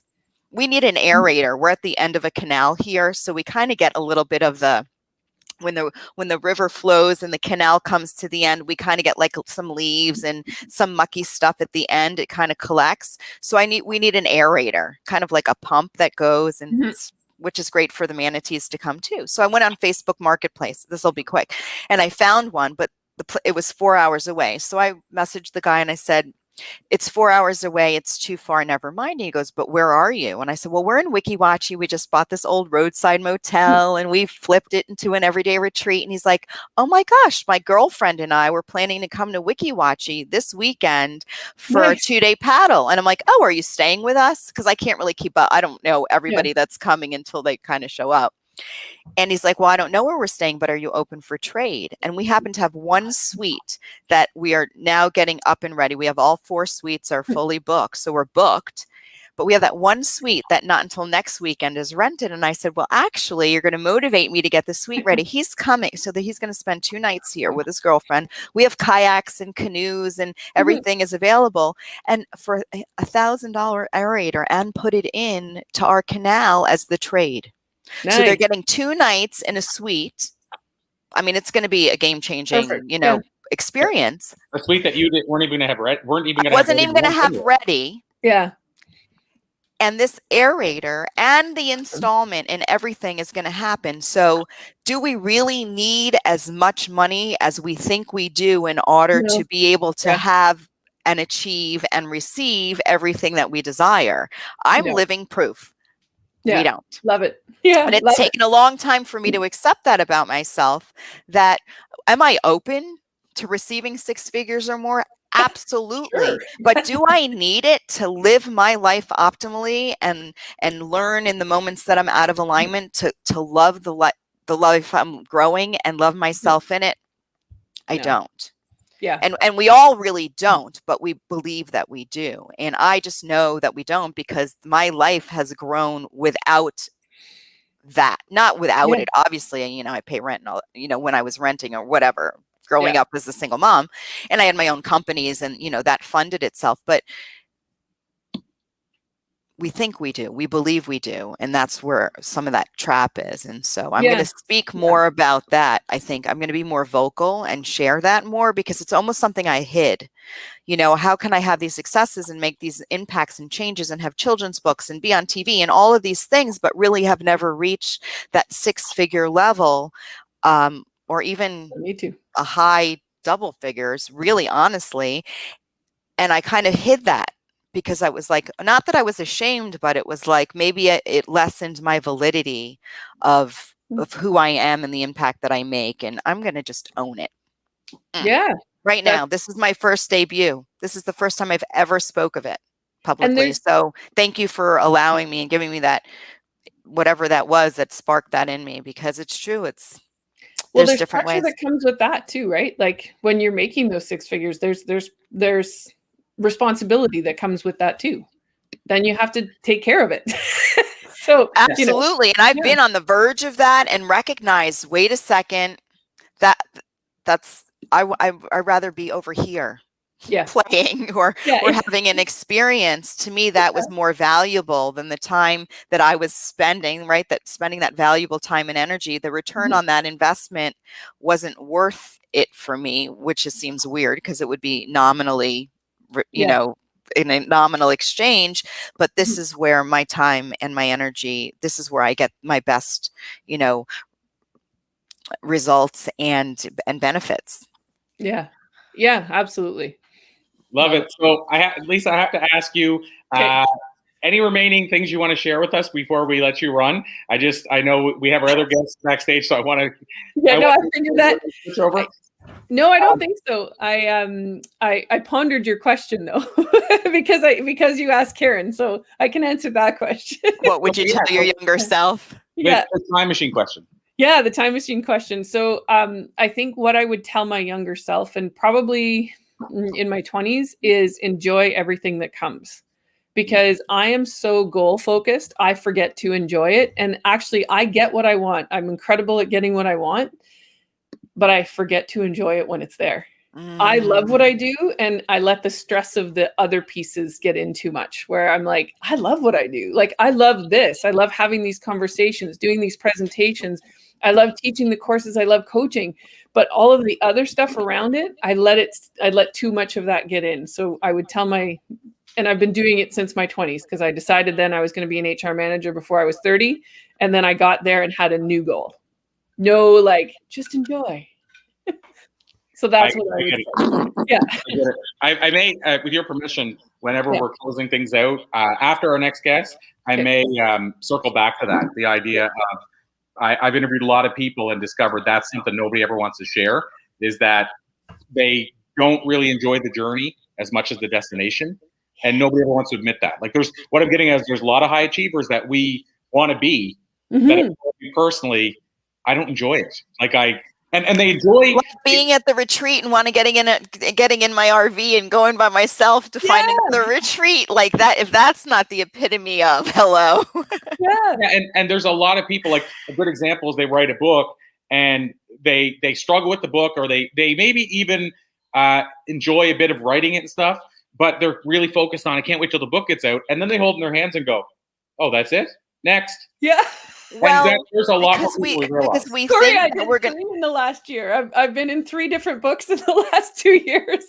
So didn't stop and enjoy one. Just write the next one. and there's a lot more people than we realize that are doing that. So. Well, this is another question that I ask myself and my clients is, how do you think you're going to feel when you write the book? How do you think because then that's not enough. They need to be able to be the best seller of the book. It's writing the book's not enough. So how do you think that you're going to give yourself permission to feel once you receive or achieve whatever it is that you think you need to receive or achieve? And they're like, you know, you have to think about that, right? Because ultimately, the only reason any of us, and I believe that this is across the board, believe that we need something, need to lose the weight, have the good relationship, have a big car, have the 6 figures, is because then and only then are we going to give ourselves permission to feel the way that we really want to feel right now. Yeah. Yeah. right now. So Yeah. if we can figure out how we want to feel when we have it, and then find a way to feel that way now while we're on the journey of achieving it or receiving it, Yeah. first of all, it comes more quickly. Mhm. It's way more fun. Yeah. And then the results don't even matter. So And I'm I know really- that's a hard thing to wrap our heads around, but it's really true. I'm currently doing the Wallace Wattles challenge. And what that is I read 4 chapters of Wallace Wattles, The Science of Getting Rich. I have to read the 4 chapters for 90 days. Every morning I get up and read these 4 chapters. Same 4 chapters. And that's what part of what's in there is the 4 chapters they picked are one, it's about thinking, and then you have to be grateful, and then act. And don't wait for something else, and don't wait till you're in the job that you want. Don't wait till then. Act now. So if I want to be joyful when I get there, why wouldn't I just be joyful now and enjoy every piece of the process, even the tough things? Because if Corey and I could have just enjoyed that day, it would have been a lot more fun. Like, oh, geez, Corey, we missed it. And it would have been a funny conversation. But I was stressed. I know you were. And so it would have been an ugly conversation. But if we were sitting feeling the way we're feeling now about it, if we could get that in that moment, it's so much better, right? 100%, my friend. This has been so enlightening. Thank you. So good to see you again. Yeah. I so appreciate you bringing this energy and bringing up something we haven't talked about before. That's always exciting to me. So I thank you so much. As you know, we'll call it a to be continued, as you know. Yes. And it's not our first conversation, so it won't be our last. And we'll have you back on in the future. So I thank you, Lisa. Thanks so much for joining us. Always appreciate you. We'll send you running, but we'll wave the flag for all the great things you're doing. Awesome. Thank you. And I'm going to send you a friend request if we're not friends yet, and we'll just chit chat. So you always know you have a place to retreat and have fun. Will do. Okay. Awesome. Bye. So Elise, I have somebody at my door. Can I bring the next guest on and you take over for a minute or two? Sure. So it's kind of cool because you're near the water. I'm in PEI near the water, and she's. We've already met. Yeah, bring her on. I'm Okay. like, wait a second, who's that? I'm going to disappear for a sec, but I'll be right back, and I'll bring her on. Okay.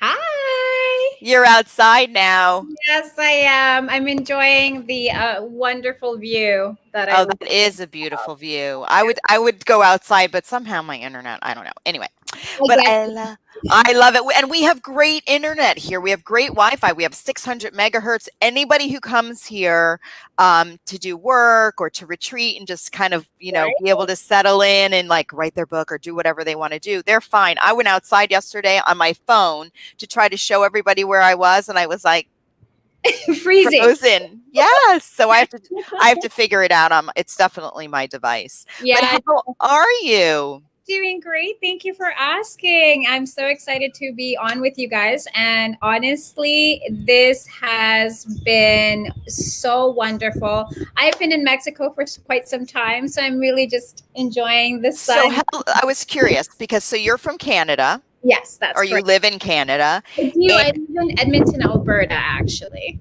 Okay, so how long have you been in Mexico now then?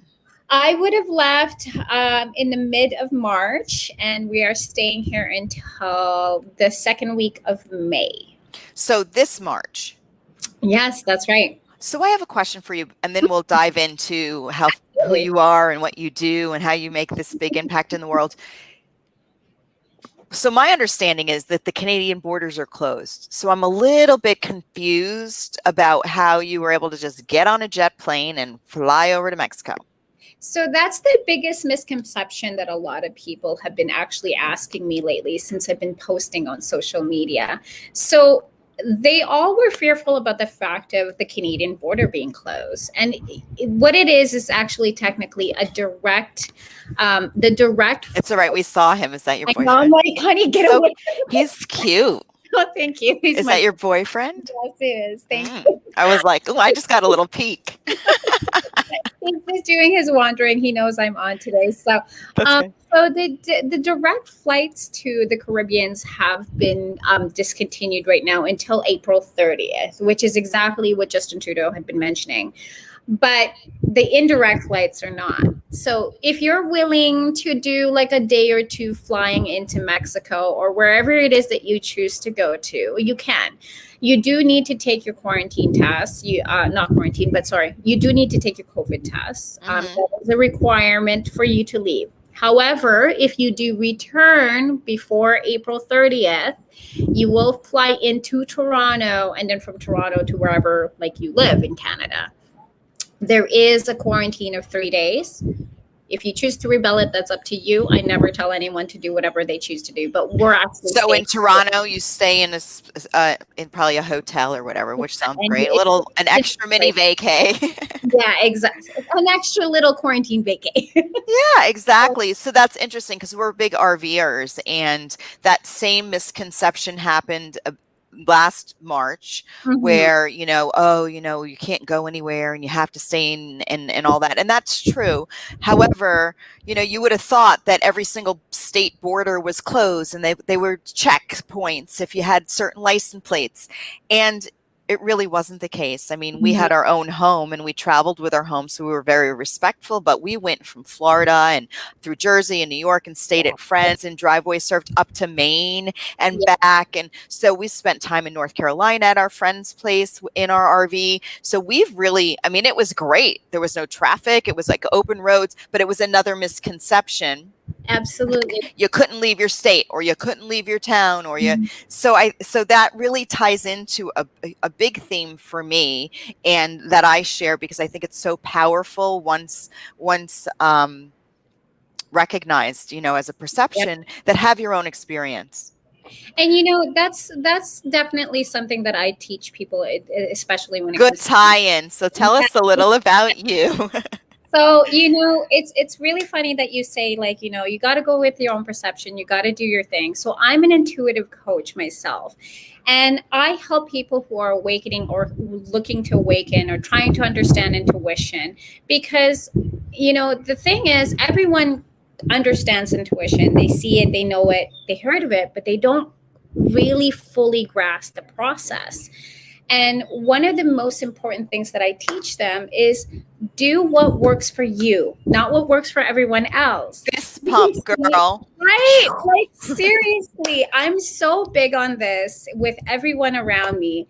Anyone can go into a retreat. Anyone can do something here and there. Anyone can read a tarot card, an oracle card, this and that. But if it doesn't work for you, then don't do it. You got to do what works for you in the long run. And so me coming into Mexico was something that worked for me. And absolutely, did I hear that you couldn't travel? Did it stop me? No, because I knew in my gut, in my soul, that I needed to come here. I needed to be here. It was important because I felt there was such an energetical field here that I had to harness. And that's why I came here in the first place.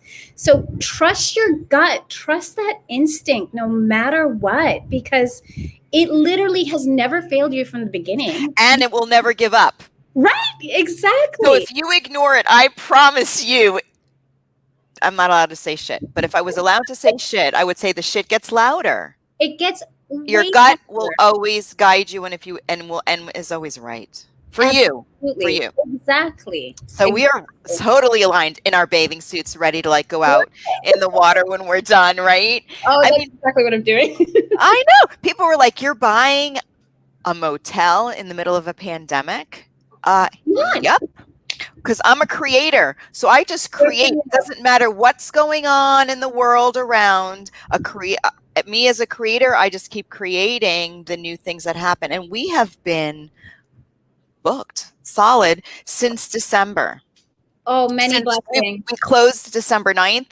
Since Christmas was our first set of guests. And thank you for all our guests who are treat people. We call them, we have treat people now because they're more than guests and they're more, not quite friends yet, but you're treat people. So I'm thanking all our treat people because you're motivating me to get each suite open because the demand is so high that's kind of what motivates me. So we have one more suite left. But aside from that, following one's gut is so important, and having one's own experience is so important. So let me ask, so I'm going to ask you, this is kind of like how Corey probably would go in. So when did you recognize, or were you guided as a child? Were you encouraged to follow your gut? I know that that's been my biggest thing for my son, who's 26, is that that's the one seed that I've always planted, is that it doesn't even matter if I don't agree, really, it's your gut. Yes, absolutely. I was actually very much guided since I was a child. My family has always been like, go with what your instinct tells you.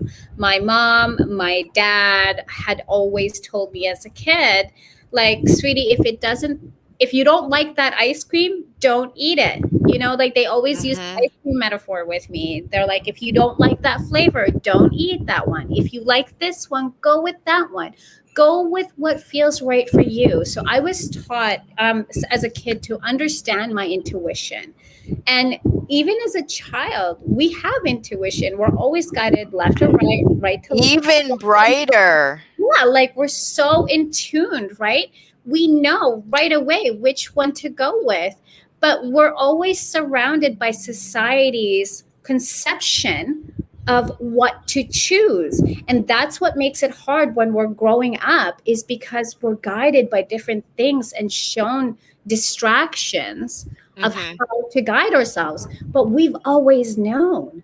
We're those kind of people that are like, hey, okay, this is your intuition speaking. Listen up. This is me trying to tell you that's the wrong path you're taking. And do we take it? Probably not, because at that time, it's necessary for us to do so, right? Right. So that's how it worked. And as a child, I grew up understanding. I saw spirits when I was a kid. I could sense energy. I could sense and hear things in animals and trees, and really feel the vibrations of the world. And so I was really guided to always listen to my intuition. Now, have I always listened to it? No. But it's good to check in once in a while and make sure it's still working, right? That's what I say. I was just checking in to make sure that, you were still running optimally. Okay, you were right again. I mean, but that's the human part of us, though, right? We always want to try and maneuver away from it because we're like, no, we really want to challenge this. Let's go this way instead, because we're bound by that we have to make some mistakes in life to know exactly where our path is in alignment and how we get ourselves there, right? When we start to awaken, we're in this process, and there is no right or wrong. Right. I was going to say, so is it really making a mistake? For me, it's kind of like, okay, well, I took this path and now I get to check in. Doesn't really resonate with me. Exactly. Okay, I'm going to make another one. And sometimes, and this is big with addiction, because I have a lot of clients that are, have addictions and stuff like that. And, there's this idea of, that they're broken and you're always going to be an addict. No, you're addicted to wanting to feel the way that you can feel. Absolutely. And you're so out of alignment so people get so out of alignment from that. Like, just like disease, like we were talking about alcoholism the past couple of days. And yes, it's a disease, but so is a physical disease like cancer and arthritis and diabetes. But those are also physical manifestations of being very out of alignment and having emotional plaque buildup, right? Turning into energetic mass or turning into a manifested disease, because the body can't slap you upside your head and go, hello, just listen to your gut, because you've been ignoring it and you think you could outwit it. Well, I'm just letting you know that we're going to get your attention at all costs, because that's how much we are all loved. Yeah, absolutely. And like, you have your guides, you have your spiritual team that's always been with you. Should they change? Should they not change? So how does somebody tap into that spiritual team who may not recognize that they're there anyway? So, I mean, a lot of times most people will say, oh, like you can do meditations of this. What I've always taught people is to really just listen to your inner self. When you start to really listen is when you start to hear, sense, or feel them. And that's how you truly tap into that universal energy. They actually are never away from you. Since the day that you were born, they've never left you. They've always been with you. Your spirit team either changes or it expands more as you grow. Mhm. So when you're tapping into them, using any method such as meditation can be one. One way to actually really tap into them is meditation, truly listening to your inner self, or quieting your mind. Because the biggest thing that like a lot of people can't do is that they're like, I don't sense them, I don't feel them, I don't know that they're here. It's because your mind is so cluttered and overworking that you can't hear, sense, or feel them. So slowing it down, allowing yourself to process, allowing yourself to be is how you tap into your spiritual team. And that's how I learned. Everybody's experience is completely different, of course. So how do you help? So let's say somebody comes to you and says, okay, Maria, I'm ready. So one of the many things is that I obviously talk to them and see what it is that they're looking to do in their life. What type of purpose is it that they truly have within themselves? Mhm. Looking to just explore and expand. Hi, Corey. Explore and expand, or are they looking to help someone, like open themselves up as well? So my courses are completely different depending on the clientele's. And how it works is I work with their empath abilities, so their senses, their feels, their seeing abilities, and really work and maneuver to ensure that I'm guiding them. I don't teach, I guide them. I know. I'm like, I coach you, but I'm No, not going to be your therapist. I'm don't not going to be, take no. anybody's hand, I guide them. Yeah. Yeah, so I guide them through a process of understanding about spirituality, what it is, how, like the type of feels that they sense, the different types of chakras that they feel when they sense a spirit that's near them. Some people will feel it in their heart, some people will feel it on their third eye, Something in their gut, Sometimes- throat. or sometimes in their root chakra, right? Everyone's different, but they all have a similar path in this sense. They just want to know and understand. And so I guide them through that. And when I do that, I go through stages with them. So the first month, I kind of feel out what it is they're doing. Are they working with cards? Are they hearing their spiritual guides? Are they seeing spirits? Then I understand and know which path to show them. Because now, like I said, not everyone's the same, right? Right. So that's kind of how I start. And then it kind of progresses from there. And some of my clientele will go up into a point where they start speaking about their experience in spiritual awakenings, and they start going on and on about different things, and that's just the way it is. So when you say programs, is it an online program that they take, like a self sort of guided program? Is it one-on-one coaching? I know we're jumping in already, but we're going to mix it all up. I'm curious. So I do a lot of one-on-one coachings with my clients. I don't do like online. Like I said, everyone's spiritual journey is different. So I work one-on-one with them to really show them and guide them how to get there. So if I have a client who has empath abilities but can't see or hear, I work differently with her. If I have a client who can see, I work differently with her. So it's always been one-on-one. Is it always a her, or could it be a him? Him, her, both. Well, I'm just thinking of my son. I'm thinking your energy might be good energy for him, but he's traveling in an RV all over the country, and right now he's out in California. Do you work virtually? I do. Okay. I'm in Mexico. Well, you said something about that you don't do online. That you don't do online. You mean it's more one-on-one guiding? More one-on-one. I don't do like full-on group coursing. That's completely different. Okay. So I do certain things like events and stuff like that, where I go into a group like a group event with people. Mhm. But when I work with clients, it's completely one-on-one, on Zoom, live, doesn't matter. Mhm. It's just a way for us to truly connect, because Absolutely. that when you're working with someone, especially in the spiritual sense, it is a special type of energetical frequency. And when you're sharing that with someone, it can be either extremely intense because that person doesn't know and understand what their energy does. And so that's how I guide them. I guide them through their energetical fields. I have them understand how to work with their frequency. And so that's kind of my teachings. I get it, girl. I love it. I love it. Corey, hi, welcome back. Hi, Corey. Hello, thank you. Yeah, I was planning to jump right back in, but you guys were so in the mix of it. I felt bad jumping in, so I waited a little bit longer. No, you're always welcome. Well, I'll say it's kind of from a synergy. Well, we've talked about synchronicity a lot over this week as well. And one thing Elise wouldn't know, but how Maria and I met was through a mutual friend who I mentioned, gave a shout out to earlier, Rosalind Fung. Rosalind's a super connector, so you'll hear her name a lot if I say this person connected me through, or I get connected to this person through a mutual friend. It's usually Rosalind.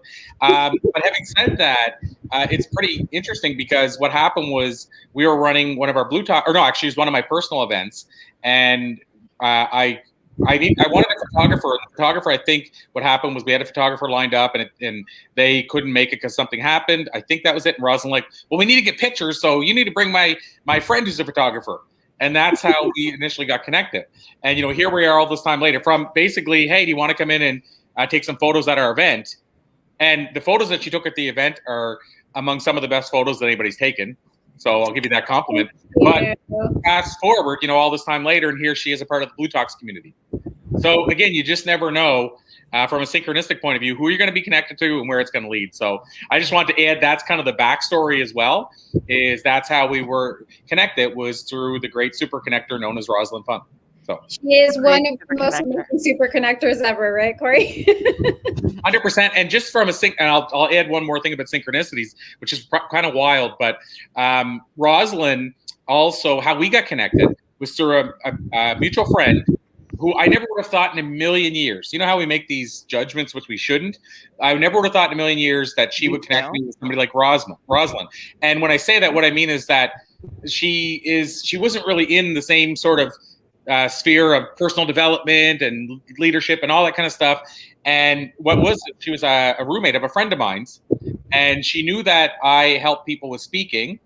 And Rosalind reached out or posted on Facebook, hey, I'd like to do some talks down in the East Coast of Canada. Does anybody know somebody there who knows about some bookings? And then she's like, I think you guys should connect because I think Rosalind's looking for some bookings down there. And I know you that's where you're from originally. You guys should connect. That's how it started. Here we are 5 years later, and all these amazing things have happened. But it's amazing, how a synchronicity can happen like that. Whereas we could sometimes say, well, who will she connect me with? We try to pre-qualify and all this stuff. And it's one of Rosalind's. My friendship with Rosalind, I consider one of the best friendships. One of the most treasured people that I've met in the last 5 years. And it just started from this random connection of Rosalind posted something on Facebook, and somebody said, "You guys should connect." So and she's actually my best friend. So there we go. 100%. Aw, that's awesome. And I think it's cool. I said it earlier, but we weren't all on the screen at the same time. I think it's cool that we're in 3 locations, different parts of the world, but all surrounded by water. I don't know what that means. But, I'm looking at the waterfront right here. The water's right behind you, I'm sure, Maria. And I know, at least if you walk out the door, the water's right there. So right there. I don't know what that means, but I think it's cool. We're all connected by water, no matter what, guys. Water is in the essence of our life. Absolutely. Out of water, right? So we as water children need to be surrounded by water sometimes too. So if you're not around water, guys, just go outside, get some water in you, because it's beautiful. It makes you feel better. I mean, really. And if it's cold, just go in the snow. Yeah, there you go. and circling back to the Mexico thing, and I heard most of what you guys both said. I was curious about the border thing myself because I know a few people that traveled, but just different dates. I didn't know what the circumstance was now. But the other thing I'm curious about, Maria, I only heard part of it, but is your plan, and I don't know if you've even planned that far into it, but is your plan to ultimately move completely to Mexico, or what's the next stage? So I'm just here for a vacation, technically. So basically, it was a plan that my boyfriend and I decided to make on a whim. And it was really because I had gone through so many trials in my life that it was just time to really just step away and do things for myself again. I as you know, Corey, I had a mother who unfortunately passed. And so I decided to go towards where the water was. And I said, what's the best place to go to without any crazy restrictions and no quarantine requirements and stuff like that? And Mexico came to mind. So I came here, I believe, on March 13th, and I'm still here now, and I won't be coming back until May because that's when the whole restrictions will be lifted as of April 30th. Wow. So Well, I mean, like your long vacations. I hope it's longer. yeah. You kind of hope maybe that they'll say, well, if you come back, you got to do this. And then they'll be like, well, we might as well just stay another month. I mean, it is what it is, right? So, I mean, I'm one of those people, you got to go with it. There's reasons life happens. And a lot of people are like, they're so quick to just jump. And, when things occur, they're occurring for a reason. And you got to pay attention to it. So if the quarantine's requiring me to stay past May 30th, I'm totally good with that. Absolutely. Are you in an Airbnb there? Or is that your place? Or? Yeah, so it's an Airbnb. So we're staying here for quite some time. Yeah. Shout out to Airbnb. All of our whole retreats on Airbnb. It's been perfect. We have so many amazing people, and there are amazing hosts through Airbnb. So it's a great way to travel. Yeah, it's absolutely been amazing. And honestly, like I couldn't have been asked for a better location here. I mean, look at you, like right over that wall is like a great view. What floor are you on? I'm on the top floor. You're in the penthouse, girl? Yep. Oh, wow, that's way up there. Yeah, it's been pretty amazing. And then, like, the price range as well too is really, really reasonable as well. With Airbnbs right now, because of the pandemic, a lot of people's conceptions are you can't travel, Airbnb won't let you. All you got to do is communicate and contact the owners, guys. Like it's yes. really just ask the question.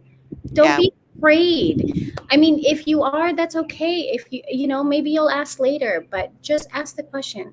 There is no right and wrong from it. Like if they say, no, we're not, then ask the different person until you get the right one. And that's how we got this location. So we're pretty excited. Yeah, absolutely. Absolutely. So, and you said I assume when you said the pricing is reasonable, and you said because of the pandemic, you mean that there are places that are getting people to rent. So yes, when you go there, you still can get a better deal because they're not all completely full. And a lot of the Airbnbs right now are doing like discounted pricings and stuff. I mean, again, it's all differentiating, obviously. And it depends on where you are because we're so booked, like literally we could just raise our prices and still be booked. But it just really depends on where. Absolutely. So that's the biggest part is here. And we're, an exception. We are all inclusive. Everything's here. You're really coming to have an experience. I mean, it happens to be that you have your own private suite where you can come in and out by yourself, but that open space that is collectively shared it's really like transformational. I'm even like amazed. I'm out here and I'm like, wow, I didn't even realize where we were guided to end up, here, and the energy and all of the synchronicities. I'm using that word a lot for you, Corey, today, happening. It's great. So yeah, Airbnbs are available. Absolutely. So now you guys can fly, Corey, and go travel. Yeah, go get on a plane. Yeah, well, it's been a unique experience for me because I didn't go a month. I figured it out recently. I went, I think it was 15 years without going a month without traveling, and I haven't traveled in a year. Wow. Wow, how has that been for you? That's a whole shift. Yeah, and the only travel, when I say I haven't traveled, the only travel we did, which is so minuscule, it wouldn't even be worth mentioning. It's just regionally. Like for a while, they opened up that we could travel regionally. They've even closed that down again. It's open again April 19th. But so like just literally traveled like 2 provinces over. So yeah, it's been a big shift. To be honest, I thought it would have been harder on me than it has been because I do love the travel. There was a reason why I loved it. And I also have 2 young children, and so you could make the excuse, well, it's good because I get to see every aspect of what they're doing. But I thought I would want somewhere in between the two, still traveling a little bit, but home enough. And yeah, I've been okay with it. I don't know how it'd be if it, if you add another 2 or 3 years onto it and me not having traveled. But for a year, I actually handled it better than I thought I would. So far, so good. But it's a transition. Like when you're used to jumping on a plane, going somewhere different, sometimes 2 times, 3 times in a week, it's really a transition to all of a sudden just be fixed in one place. Absolutely. Yeah, Absolutely. Especially when you're RVing too. And now we live in our RV right out on the other property. So we're not going anywhere. So that's interesting. But people come to us. So that's very different. I feel like we're sort of like that. What do they call it? A land cruise. Like, so we don't really go out, but we get all the people coming to us. So I still get that fill up, that Yeah. energetic vibe fill up, when we have different people coming from different places. So it's kind of like traveling, but we don't have to go anywhere. Amazing. And so something you talked about, Maria, and this, when I guess I'll add to what I just said, and then I want to ask you a question on this too, Maria. But one of the things that it's allowed me to do when you guys say, how does that feel to not be traveling? It's allowed me to do stuff with Blue Talks that would have been harder to do if I was on the road 12, 15 days a month. But also next week, and I mentioned this earlier, I'm launching my member site, which is, okay, verbally, I feel like it's been in the works for 5 years, but physically, I would say we started almost a year ago to the day getting it ready, and it's launching on Tuesday. And that couldn't have happened. If I look at how hard it's been to do it when I'm not traveling, imagine if I was on the road trying to do this from hotels. So I feel like the universe did that to me, and I'm hoping what that means is that when I travel again, that at least the site will be launched and doing it all from scratch. My question out of all that, Maria, and you kind of alluded to it, but so do you have your business set up now that you theoretically could be anywhere and it doesn't matter at all? Like, is it set up that way? Exactly. And so like you, Corey, I didn't travel for a couple of years as well too, because I, was trying to figure out, and due to the pandemic, we all had to stay and stuff, right? So it really allowed me to really sit down and put all the work that I needed to so that I can be somewhere doing my work and still doing my work, but still being able to travel. So it really, that moment in time not only was difficult, it was completely a game changer for me as well, because I had to find that balance in myself where, when I would be sitting on the computer, but obviously I'd had other things to do, but then really putting myself into this work so that I can build my business the way that I truly wanted it to be. Not the way that I see everybody else's business, but what made me happy about it. And, it was such a game changer on my side, because now I truly look at it as social media's changed. Doing Zoom calls has not only been more phenomenal on my end, but it's really helped out the clients too, because some of them have children and they're not able to step out of their home or change their appointments just because it's impossible for them. So it really is a game changer on my end, for sure. I always was ahead of the curve. I've been working virtually with my clients because really, I told you, I like to have fun. And so if I wanted to RV, I sort of let all my clients know that I used to do face-to-face with, and I just let them know it's really, and there's a huge benefit. So it is a huge benefit. Mhm. And is to actually, when you're going through a process of transformation and growth and finding your happy, right? And letting go of the past, setting free the past so you can make room for like right now, doing it in your own home and in your own space is so powerful. Because when you go to an office or you go get an adjustment somewhere or you go to therapy or a coach and you're leaving your space, it's a different feeling. It's like standing on a chair. You ever see, like, if you need to shift your perspective, just like stand on a chair or, move to a different corner of the room. So you can be great and things can feel very differently outside of your home. But if your home is where your trigger is, when you're laying in bed and your head's spinning or the anxiety showing up or whatever, you're still coming back to that space, and that space could be the trigger. But if you're healing in that space, if you're transforming in the space that's your home, it is a game changer because now it's representing something new. Exactly. Your space becomes this haven, this safe place, this beautiful space. So I sort of, years before this even happened, because I really wanted to travel and my clients never knew where I was, I would open the RV window. I'm like, look, we're in Sedona now. You know, look, we're like at Franklin Hot Springs in California now. But it does give the client a different experience in their healing process, in their growing process, in their transformation process, in their process of, you know, becoming more intuitive or in touch. So it is a gift in another way as well. Absolutely. So, I always hear, sorry. Go ahead. I always hear that because I'm here now, people are actually truly feeling the energy that's here where I am. You know, it's not just because it's sunny outside or there's life out there. They're truly feeling that what I'm getting from myself, they're sensing through the screen, and that actually allows them to feel the energetical fields here. And it's so important for everyone, even for my clients, myself. What we go through when we're on a Zoom call is they literally go first, they're like, oh my God, Maria, I cannot believe the energy that is around you right now. And that's what it is. It's just it allows them to feel the energy here. So and when they're at home, yeah, they're receiving it in their space. And I think that that's really, really important. Yeah, exactly. Maria, we have about 11 minutes left. Are you okay for 11 minutes? Yeah, go for it. I'm sure you're sitting there in Mexico going, it doesn't matter to me. I'm but She's ready to hit the beach, Corey. Yes, I know. I've got time. I've got 4 more hours. We're good to go. Okay. We'll only keep you 11 minutes of those 4 hours then. But what I was going to ask you is on the photography side then, I'm curious what's happened in the last year to that, because obviously with COVID, I mean, whether you're doing inside or outside photography, I'm sure it's harder. There's less of that when people can't go outside or can't congregate in buildings together. So what's happened to that side? Like, is that something that's sort of been put on hold? Are you still doing that? I'm just curious what happened with that. So I've had to put it on hold due to COVID. I did have to do a couple photo shoots during COVID-19. And as an intuitive person myself and a coach, I found it wasn't working or serving me anymore.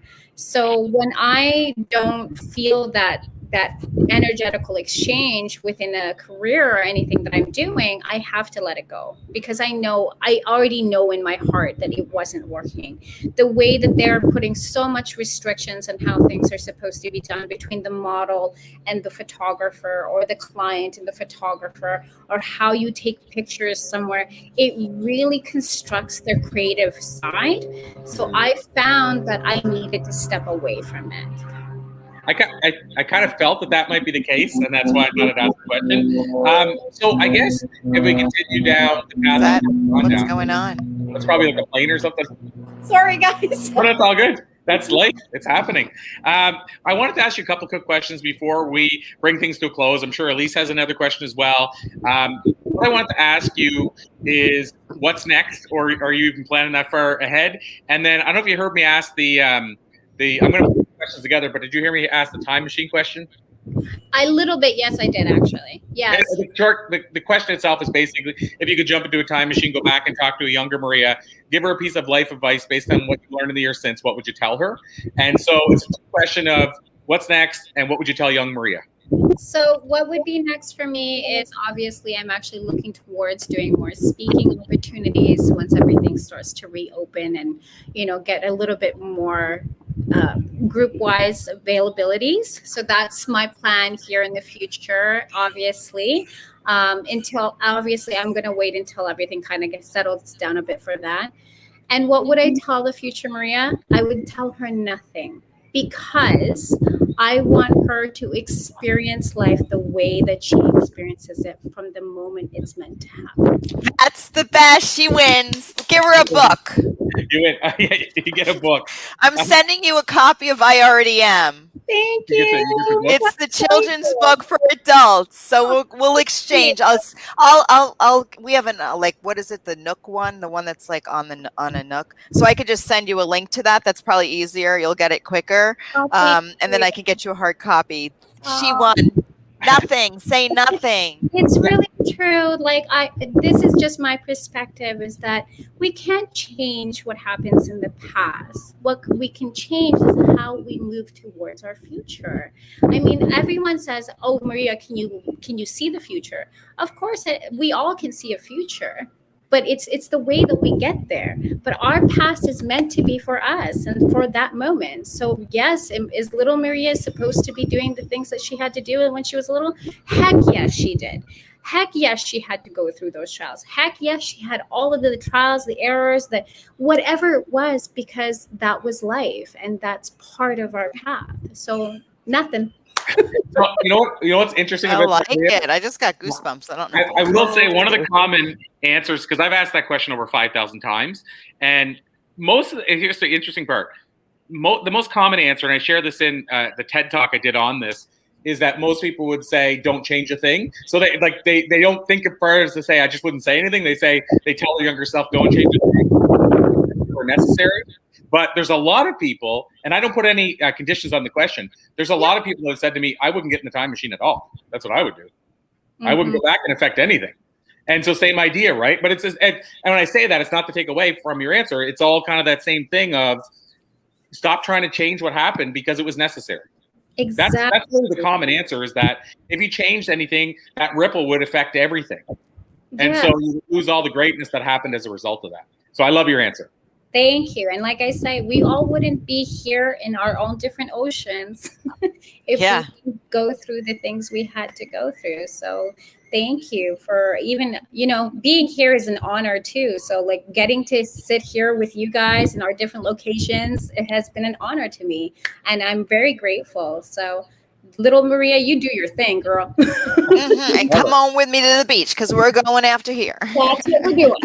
Love it. And so Elise, you usually have a question. Maybe I'll bring it over to your question. And Maria, here's a teaser. We're going to ask you how people can connect with you. That's going to be my last question. But I know Elise has a question she usually asks. Yeah, this is going to be the first time I asked the question. There was a lot of mind seeds dropped. So in Flip Your Script coaching, I use the concept of thought weeds that turn into belief weeds, right? That kind of keep us rooted in where we are. And when we pull those weeds, we can replace them with mind seeds. And mind seeds are new seeds of thought or perspective that will help us create this new subconscious script so that guides us through our life. So if you had a mind seed or a seed of perspective that somebody could maybe plant in their mind and help them flip their script, what would your mind seed be? Oh man, there's so many. Just pick the first one that comes to mind. Let the magic happen. I like it. Me too. Yeah, that's always been a motto of mine. Let the magic happen. So because there's magic to happen. Exactly. Awesome. We talked about this yesterday, that if, even talking about, and some of the crappy stuff we call crappy, perceive as crappy, is the magic. We don't say shit because we're on the air. Yeah. Well, at least over and over again. But yeah, like even the stuff we call crappy, there's magic in that. And we find out years later, this crappy stuff had to happen for the good stuff to happen. But we talked about yesterday, we all love to wish away this stuff, but how boring would life be if everything was just easy? Exactly. Just woke up and life just was easy until you were whatever age, 100 years old. That would suck. I would actually hate that. Myself personally, that would bore me to tears. That would be worse than me not having, and this is terrible to say, but that'd be worse for me not having been bored. Like, for me to be bored 100 years because everything's easy, that wouldn't sit with me at all. Exactly. It's just, you got to let things do what they got to do. Otherwise, if relationships, if life was easy, then what would we do with ourselves? So let it happen. Let the magic occur. Just go with it. Let it flow. Awesome. I love that. So where can we find you? Aside from in Mexico, and we don't need to know your address on Airbnb. Carmen, if you guys want to come. So you can find me on social media right now. I'm in the verge of actually revamping my website, which is alaamore.com. But as of this moment, my Instagram is Ala Amore Awakening, and my Facebook is obviously Maria Tiburcio. And you can find me on those if you want to come work with me. If you have any questions in regards to intuition, I'm always super happy to connect with people. It doesn't matter if I'm in Mexico or at home, I will always connect with everyone. And Perfect. and Maria, what was the spelling of that? Because I was thinking like It's her last name, ALAAMORE. Yes, that's right. Manatee Landing Retreat just liked you Found it. Thank you. or followed you, and then I'm gonna go on to my coaching and follow you too. So. Awesome. Yeah, so it's ALAAMORE and then Awakening, which is my Instagram, and obviously Maria Tiburcio, TIBURCIO. awesome. Yeah, I didn't make the connection. Because I always think of your last name as like I'm going to pronounce it wrong, but Tiburcio. Yeah, I always think of that as your last name for some reason. I think it's because it's Facebook. No, it is. I just put the Ala more because I kind of figured you'd ask this question later. I knew when I was typing it in. I'm like, I better put this in just in case. That was brilliant, but I didn't look down when I was asking that, and I'm like, okay, I want to make sure I'm spelling that right. And said, Corey, it's right on the screen. So if you're watching the video, you hear her say that, you can literally see it on the screen, and then at Awakening, and you said .com. It's for the website itself. It's just alaamore.com. Okay, there we go. Ala Amore Awakening is my Instagram page. Okay, now I got it straight. Because what I'm going to do is I'm going to put it in the comments below as well, and that way people can, if they're listening, they can just scroll right down and see how to connect with you. So, fantastic. Maria, this has been an absolute pleasure. I knew it would be. I thank you so much. A great way to finish the day, coming at us live from Mexico. How great is that? And Elisa, I'll let you have the last word. But Maria, I just want to thank you once again. And like I've done all day, I'm going to call it to be continued. So we'll plan to bring you back on in the future again. Yeah, and thank you so much for spending your valuable time, energy, and focus with us today. And again, our intention is that you received the return on that investment 1,000-fold. And I'm so grateful. Thank you guys so much. This has been amazing, and enjoy yourselves as well. Thank you. Should we just say bye-bye together? Yeah, I think so. And see you tomorrow. So this will really be continued tomorrow, 12 o'clock Eastern again. Same stage, same place, wherever you're watching us. Just hop back on, and share, because these moments are really the gifts that keep on giving. 100%. Right? Just keep sharing, planting the seeds, growing the garden of happy, and so you can play a role by sharing. So true. All of you. We will see you all tomorrow. Visit bluetalks.com if you want to learn more about Blue Talks, and otherwise visit us here tomorrow at 12 Eastern, and we'll be at the same place. Unfortunately, Maria won't be with us from Mexico, but maybe she'll be here in spirit. She definitely will be in spirit. Okay, bye guys. Thanks, everybody. Have a magical day.